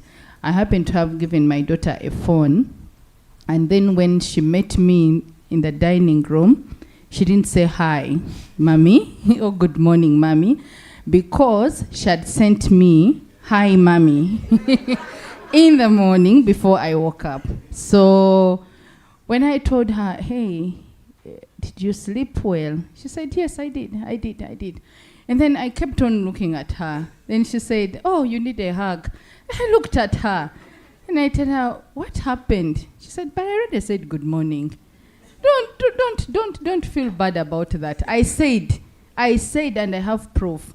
So, and when I go back to look deep down, I realized that, hey, I'm trying to give this person a way to communicate to me, but then I'm not telling her that this shouldn't replace the human part. Because the next time I'm going to receive an emoji of a hug, and then she'll say, I even hugged you. So precisely, it is making us efficient, but we shouldn't lose our human capabilities because of technology. Thank you. Thank you. Paul, 1 minute. Thank you very much, Natasha. Sorry, I keep on mixing her names. I was about to make the mistake again. To what extent are we influencing outside our own institutions? I think for me, I would like to say I've been fortunate enough to have started this conversation much earlier. So when we were trying, and I'm sorry it's going to take a bit of a minute, more than a minute, when we were trying to influence the structure of vocational trainings, we worked together with partners like JICA, okay? And we went to Ministry of Education and said, look, the quality coming out of your TVETs is not speaking to what we want in our industry. But we have this training program. We want it certified by the Ministry of Education. So that was when I was with Toyota Uganda. So we started at that level, okay? We wanted it properly certified so that when people come, because in East Africa we are professional students. Dr. Shamim, Cavendish, they're all making money because we want the paper. So we made sure that we have to also find a way that we certify them, okay? Then when we come to, still along the journey, UNDP, and now we're seeing the MasterCard Foundation, we're seeing Brighter Monday. All these players are interested in making sure we bridge that gap of theory and practice, okay? So we need to work together with all these players. The UNDP came up, I think 2018, and was saying we wanted to place students in organizations. We will pay them their stipends. If it was a diploma person, it was about 800K. Degree was about 1 million. We'll pay their stipends, but we want you to come, we want them to come in and you teach them, okay? I did that while at Toyota. I crossed to the International Medical Group. That UNDP program was there as well, okay? So fast forward, I'm at IDI, I wanted that as well. So I called on to Xenia. I said, Xenia, I know these programs are there. You pay for the people, I upskill them, because that's very key. So very importantly, as we are seated in these rooms in our organizations, if we are very deliberate about it, if each of us walk out here and say we'll take on 10 people and give them that skill, we are making a difference collectively, okay? Unfortunately, our country is not in a state whereby we can also now, I have to speak to the CEOs, because if you go to Joanita, she's going to say it affects my bottom line, okay? You're going to give her, you're going to give her people, she has to have a workman's compensation, because if they're injured, they have to be paid, they have to get meals, and they have to get a transport stipend to come to work. So our country is not in that position. In Mauritius, you are allowed to charge back that cost to government. So I actually call upon the Brighter Monday, the MasterCard Foundation, to also engage government. We need URA, we need policymakers to support that, okay? I know we should have had our president of the HR Association, that even at the point we're drafting that bill that is being changed far back in 2015, we're saying, let's limit the training program to a certain number of months, just like our sister country, Rwanda, and then make sure that if it's 6 months, that they learn that skill, and then government can either bring it as a rebate. I think, what's her name, Hilda, is it Hilda?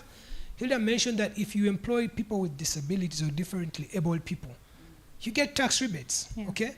But we're not ready because we don't have the facilities. That's the truth, okay? So ultimately, we're not doing enough for it to be seen, but if we collectively do that, if we walk out of here and say, we'll deliberately try to upskill these people. I am fortunate to be in this room today. I started a program at Toyota from student to professional, bought material of management study guide, because I had to pay for the copyright. And each time we brought graduate trainees, we did exactly that. You have to transition now. You're no longer the student that rocked into the lecture room, whether you rocked in at 8:30 or not, you come in at this time because we need you. And that was very deliberate. Most of these people don't work for that organization anymore. They're high flyers in other organizations, most of the organizations, but they benefited from that. So I think we are doing enough as the IDI, because we are working not only just with Makerere University, we're doing a lot of work with KIU, we're doing a lot of work with Mbara University, because we normally get medics, but also doing the same thing with nursing schools, okay? Because when you have COVID, Ebola, it's not the doctors that are actually helping you, it's those nurses, okay? And those nurses are highly technical. To put someone in an ICU, they must know everything right, because one small mistake, we'll have the story of the late Matthew Lukuya, okay? So we are trying to do that. It may not seem enough, but partnerships like where we are today in this room are going to help us. If we can start lobbying government to see how corporate entities, those who are, in the profit world, what does it mean to my bottom line? Do I pay less corporation tax? I can guarantee you will see that. I think he was called Simon, the CEO from Harris. One of my mentors was a former executive of Submiller, okay? And in Submiller, they had this rule. The top 100 talent across Africa were moved to different countries. And I guess that's why I moved to 32 countries, okay? What that meant is that you had to make sure your number twos were strong enough. Otherwise, if you didn't make your number two strong, you were stuck in Uganda, for example. Okay, you were stuck there, and that was the key thing. So while we go out of this room, let us make it a deliberate choice for us to say, I will make better the people I'm working with. She mentioned it. When I joined a few organizations, you find that interns are delivering tea to people's offices. That's not what they are there for. Actually, I say this stops today. If we do not have any work, if we cannot impart any skills, then we don't need them. So let us make that very deliberate. Let us make it competitive. Let us make it inclusive. Yeah. Okay? Inclusivity is not about men, women. I know we are, they call it a sandwich. I need to be mindful. I'm in the middle. But inclusivity also means the autism spectrum. Okay? I was in Rwanda earlier, I think late August. And this gentleman from a mine was saying what the people who are autistic are doing wonders, okay? And in the banking world, I was telling Henry at a point that they actually have a high analytical ability, okay? But because they're a bit slower, okay, then you think I can't bring them on board, okay? And because maybe they may not put on a tie and a coat just like you require, then you decide, you discriminate against them. Okay? But we need to do exactly that. Thank you very much. Thank you so much. Thank you so much for sharing that very clear action point. Let's have Henry and Dr. Shamim kindly be mindful of the time.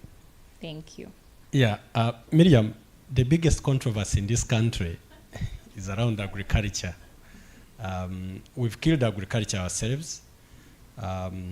We think people who have the hoes and the pangas are local. In fact, we go ahead and say if you're eating dodo and I'm eating KFC, you are poor, you of the dodo.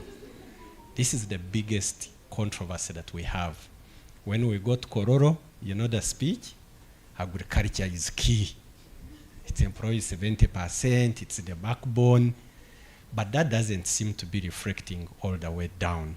We don't have the time to finish this controversy here, but let's make the whole as precious as it is. I've been in Europe. The richest people are agriculturists. We all know in this room. The rich people are the ones who buy that dodo and katunkuma. I hope we all understand katunkuma. So for, yeah, it's not the people who buy chicken in the shopping malls. So we've killed this industry. It's high time that we start focusing on it. It's very precious. Until when coffee got a boom, then we started seeing people with ties, going to gardens, and the Gen Z girls cutting banana and then running away from it. It's just a big mess. Yeah, let's focus on it. It's such a big industry. We can put it on internet. Let's try and market it because it's marketable. It's the best industry. In the bank, now we have specialists in agriculture for banking products. In fact, some of the areas, there is a jargon in the bank called impairment. Impairment is when a bank goes wrong, and you have either to cover it or somehow. It is the lowest in agriculture. Some of the banks that we know here, I don't want to mention names, have grown barely on agriculture. I can go on and on and on. So let's develop that and make it more attractive to the youth, because that was your main point. Our children. I personally, every Saturday during holidays, I carry my kids to the small farm that I have. I showed them initially, they said, this is a black and red cow. Now they can mention the names in the traditional way. We have to do a whole mindset shift. Josephine, when do we fire? Very, very interesting. the founders of the HR practice never told us that your turnover numbers should be 0. In the pharma industry, it is 15%, best practice. In generally here, I think all of us track 6%, yeah, and then we go praising ourselves. In the banking industry, it is 10%, yeah. So what that for me meant is that that exit door must be open. There is a lot of indiscipline, there is a lot of poor performance, yeah.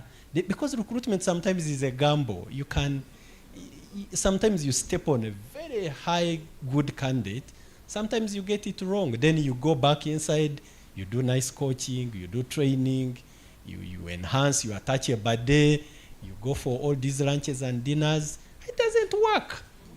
Yeah, and there's a business to deliver. There's a huge number. It's a going concern. Yeah, there's a business to deliver to the shareholders. Strike the pen, exit the person. May I exit people? Actually, my job is to bring in and exit. As long as I do it legally and I don't find myself in papers, exit the people. Thank you very much. Dr. Shamim? Thank you very much. So the question is, what extent are we influencing out of our institution? And perhaps whether we can do more. So I already talked about the things that are known about Victoria University's work, integrated learning, and AI. You have heard how our Vice Chancellor has spoken about this over and over again, and articulating work integrated learning is the thing you call internships. We go beyond that. In global economies, cooperative education is a space where students can even alternate between work and employment. And we need to appreciate that where we are as a country, we are transitioning, right? We are slow, okay, but we are learning. We are cautious enough to understand that it's an obligation. And I don't want us to sit here and think it's the role of the government. The government is you and I. Ask yourself what you can do for your country. Now, when we started the Cooperative Education Office at Victoria University, the essence was clear. As employers, you're saying people are not ready. When they come here with their first-class degrees, they can't do anything. So what we are doing is answer that problem. But we are not doing it in isolation. We are saying, as an employer, we are opening our doors to you to come. Over time, we've had different organizations come into rooms to speak to our students so they get to know the basics. When you go to this organization, what does that mean? We have had people hired in those rooms. So when we speak to our students to say, when you get into this auditorium for a workshop, for a seminar, just know that you might land your best employer. We've had students hired in those rooms. But also when we come to you and say, we can't do this on our own. We are the institutions of higher learning. But at the end of the day, we are channeling these people into industry. When we come to you to say, create space, when we talk about sustainability, it's not just, let's not just talk about these things, let's action. Right? Let's get into action. When we talk about sustainability and talking about human capital now, the National Development Plan is looking at one of the priorities is actually human capital development. If we are going to be an upper middle income country, and I know these things have been contested before, but we continue to be optimistic. We must pay attention. 2 of my best SDGs, quality education and the decent work and economic growth. Now, what is quality education? And I'll ask you that question. Just sit with it. What does quality education mean to you? It's not a responsibility for us as high institutions of learning, but it's also your responsibility. That when these people come to learn, because we're saying learning doesn't happen only in the classroom. Deeper learning happens in the workplace because that's what you want.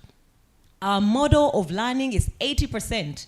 We want you out into the industry, understanding how these things work. 20% is what you apply in your theory and all these things to understand how you get to that level. So we are doing our bits. So when we come to you, friends, and I know that over here, over lunch, we are going to have these conversations, you also want to make sure you show your investors, your funders, that you are doing something for your country, right? But let it be genuine, that you get our students in, help them understand how to run your business, because it also gives you a pipeline. Let us develop relationships that are not just partnerships on paper. We've signed a memorandum of understanding with this institution, and that's all. We have a partnership with Brighter Monday, and Brighter Monday, I want to thank you so much, because you're one of those relationships that we share that is really, really valuable. And I believe that for us, our essence is to open up our doors to many other employers that are willing to partner with us to create value, because you and I have a responsibility to develop our human capital. It's not just the role of our president, it's the role of you and I, because you're all Ugandans, right? So as we walk away, ask yourself that question: what can I do? People are ready to come into your space to give you and learn from you. But also be prepared, because also the challenge we have is when we talk about work-integrated learning, we channel our people into organizations, we actually do checks on organizations before we let our people go into those spaces, because we know we don't want our students to come, spend 4 months, 6 months, they are giving you tea and photocopying, right? So we do background checks and make sure that we have proper relationships with you in terms of expectations, that we are cautious in our relationship as an institution that is helping them learn, but also on the other side, your practical base. We have to make sure that we do a background check, communicate, there's a flow of communication. If there are issues, challenges, they're handled early, so that this person can develop, and so you also see your contribution as you know, when we talk about corporate social responsibility, that's your contribution as an organization. So my friends, what we are doing is we are getting out into industry. Do not close your doors on us when we come, but also come to us when we invite you, because you have a lot to give. It fascinates me when I walk into organizations. Recently, we just had our 9th graduation ceremony, and we went appreciating our industry partners for supporting our students. And trust me, the feedback was amazing. Amazing in a way that some of these organizations have never had any university come back to say thank you for supporting our students. But also when they give you feedback on how your students are turning up, I feel that we are doing amazing work. So I am walking in my purpose. When I come to speak to you, please be open to join me on my purpose to support our human capital. Thank you so much. Thank you to all the panelists for all your great insights and for your time. Thank you all in the audience. You've been an amazing audience, and I'd like to thank Brighter Monday and the MasterCard Foundation for putting this together. I'd like to hand over to Jeff. Thank you so much. Or let's just take a photo moment. Can please stand here. Can have a group photo.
Wow, so much energy. A round of applause for our panelists, please.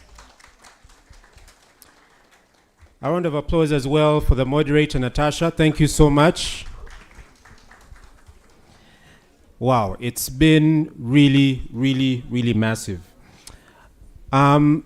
We as Brighter Monday are committed to creating impact and serving youth.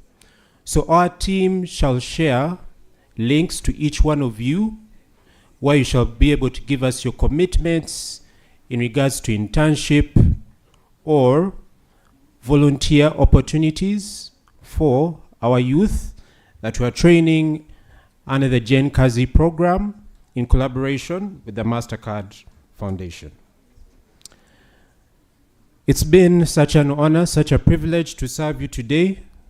As I mentioned, my name is Jeffrey Luboga.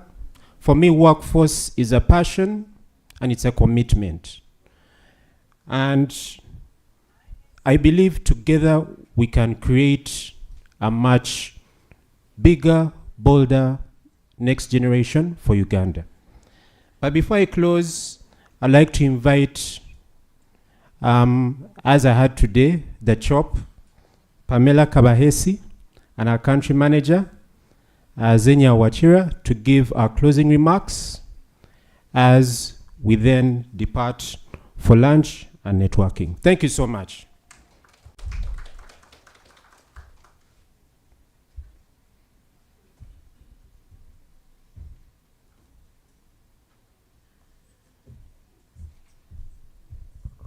Everything has a call to action, right? It's not just conversation. We need to think about what is the next step. So thank you so much for coming today. I'm really honored to have you in the room. The topics today and what we've learned, everything was so impactful. The kind of questions that you asked were out of the box, and we've had a moment to learn. Just to put it into perspective of how Brighter Monday can continue with this journey for you, we have been privileged to work with so many organizations from 2020 in supporting with graduate recruitments. And one thing about graduate recruitments is you don't hire based on experience. So how do you choose the right person, right? So over time, we've learned, we have, just by brainstorming with these different organizations, we've learned how to do skill-based recruitments for graduate recruitments. And one of the learnings we have taken is we can do the best graduate recruitment for you and give you the best people with the right attitudes. But if you have not structured your onboarding and how you're going to coach them and train them, we're going to end up in that scenario of go and bring me tea, right? And we have brilliant people. I'm privileged to work with so many young people. We are walking a path that we are talking about. So even internally at Brighter Monday, we give a lot of how do I put it? We give chances to young people to start working with us. And once we see that they have a good attitude, they want to learn, we've even managed to get them, most of them, to mid-level managers. So it all starts with them having the passion, as Juanita's saying, but us having the intentionality. So we are here to support you with your graduate recruitments. You can feel free to reach out to us. Over time, for the last 5 years, we've learned how to do it well, and we customize it according to your organization. So that enables us to really understand each sector, to understand what matters to you, and to curate something that works for you. So I do hope that we can work with most of you into 2026 as you are planning for your workforce, strategic workforce. Now it's not just internship and graduate recruitment, it's strategically thinking about the young people we are bringing into the workplace and how they are going to transition into leadership. Thank you so much. I will not talk a lot. I will invite Pamela as well. Thank you.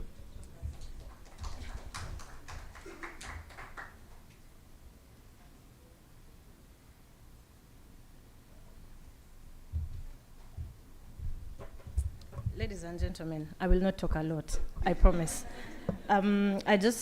Let me quickly say a few things that I think I have learned from the room, and I'm happy to be able to share what I learned, because I remember when I came here in the morning, I said we need to learn, we need to unlearn, and I'm happy that I'm able to walk my talk. So when Juanita was talking, she said something that resonated with me. In my first job, I remember when she said she was calling her colleagues by name in town hall. I was like, this is actually quite, it looks like a small thing, but I feel like it creates impact, because in my first job, our boss used to refer to all of us as Gundi. I kid you not. It didn't matter who you were. She'll be like, Gundi, how is Kakira? So we became Gundi 1, Gundi 2, internally, just to cope with the situation. So I felt like I needed to say that. And then she also said something about nurturing talent, nurturing young people.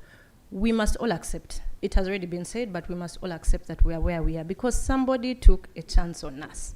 If we remember ourselves fresh out of school, possibly, pale, you know how you can be out of school, you're pale, you think you know it all, but really in the grand scheme of things, you know nothing. You need just one person to take a bet on you. So if there's something that we can take out of the room today, let's pick one person. I'm not saying tomorrow, I'm not saying walk out there and pick somebody and be like, I'm taking a chance on you, no. But when the opportunity comes up, please, let's rise to the call. Let's walk the talk that we've learned today. There's another thing that I wanted to talk about is somebody from Pahapa said that there's a lot of parental interference in the workplace, and people laughed and there were mamas across the room. But I kid you not, there's a study that showed that parents are now calling HRs to explain why their children are not reporting to work, why they're not, like, I know my child is really good at their job, give them a chance, maybe they've not been to work for a week, but I assure you they can do a good job. Or the child is just not doing a good job, and parents are like, you know the struggle, you know where we have come from to raise these kids, give them a chance. So these are things that people are actually experiencing that we need to, things like coaching, mentorship, the soft skills trainings that we're talking about. These are some of the things that we can no longer underlook. Another thing I wanted to highlight is that the AI era that we're in, the technology era that we're in, guys, we cannot hide from it. Let us start with where we are, but we cannot hide from it. We need to embrace it, especially because in our positions, most of us have done things the old school way. Let me just say the old school way. But we have young people. Mr. Harvey talked about people who are submitting reports entirely from AI, and it reminded me of a story of my son. He's 11, and just like Paul was talking about his child, my son is 11, and he feels like he can discuss complex issues, like he can attempt to dissect the world economy, or he can take you down some kind of conversation about quantum physics. Just ask him one follow-up question, and I tell you everything comes unraveling. Why is this? Because he's going to Bing AI, ChatGPT, typing a random thing like, how did America get to be the richest country in the world? So he digests that information, but he does not know the practical application, yeah? And then it also reminded me of a conversation I had recently. So this is the extreme embracing AI, and then it reminded me of a conversation I had just yesterday with somebody who's completely against AI. His problem is that it's going to create a generation of non-thinkers. And then I reminded him, if our grandparents, our great-grandparents saw what we're doing today, so that you can stand here, use a microphone, and the person at the very back can hear, you don't have to shout. If they saw you cooking food on gas, if you don't have to go to the garden, you don't have to do firewood, you don't have to, you're just doing the food, it's right there, guys. They'll be like, what is happening here? But we all have to admit that these are things that have made the quality of our life better. Let's look at AI with the same perspective. Let it not be this enemy that has come to destroy, this enemy that has come to replace us. How do we embody AI in our everyday activities? How do we humans use AI to take us to the next level of the things that we must do, the things that we want to do? Yeah? And the last thing that I want to talk about is partnerships. Almost every speaker has spoken about partnership. You can do your own small part as your organization. You can do your own small part as a person, but unless you look out for like-minded people in the same space, the impact that you're likely to create is only as deep as your partnership. If you try to go at this thing solo, I can assure you, you will go back home tired, pat yourself on the back for the work I did. But in the grand scheme of things, it will be just you and your small achievement, but the impact you'll have created on the wider society will hardly be felt. So I would encourage all of us. There's so many people in the room. There's so many partnerships that you can live with. Please network, talk to people, find out what they're doing, find out how you can add value to each other, and let it not end in the room. Please let it not end in the room. Continue to engage after today. We at Brighter Monday can only do our part. We bring you people to the room. We start the conversation, but we acknowledge that without you, our partners, this conversation will die here, and the work that we are intending to do will not necessarily be felt. Yeah, and then I want to end by saying, usually I'm very cautious about speaking after especially the kind of conversation that we had. You will all agree with me. In fact, let's just clap for the speakers today. there's been a lot of learning. It was thought-provoking. So I'm usually cautious to be given the opportunity to close or speak after them. But I have one card in my pocket that, guys, I'm going to use. I invite you guys to lunch. Nobody has done that today. I would like to invite you guys to lunch. I think whoever has not got a coupon, please get one. After the day we've had, we deserve to nourish our bodies. I thank you all for coming. We are around, we are available. Let's interact, let's network. Our team is on the ground. Whoever has questions, whoever needs some help with whatever HR or whatever solution that they might require, we are around and available. Yeah. The CEO has one burning sentence, but she has not told us how long the sentence is. One sentence. I know we're running behind, so I won't take very long, but especially because I don't live in Uganda, I don't get to see this often, I wanted to say a big thank you to the Brighter Monday Uganda team. Somebody thanked me for this event, and I said, actually, no, it's not me. It's very well organized. You had the best speakers, it's a good location. You've done such a great job, and well done. Keep going. I dare not say much after that. So ladies and gentlemen, please, you're invited to lunch. Allow me to close at this point.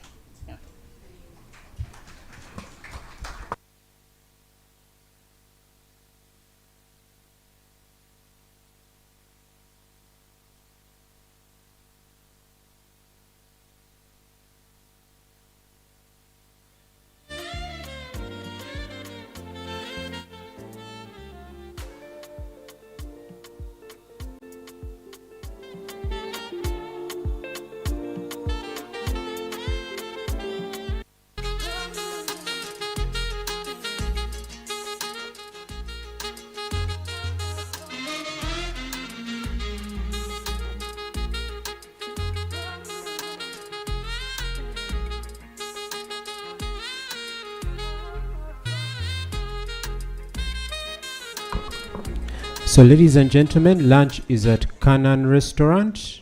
I hope you have got coupons. If you haven't, you can reach the usher or any usher who is outside. Thank you.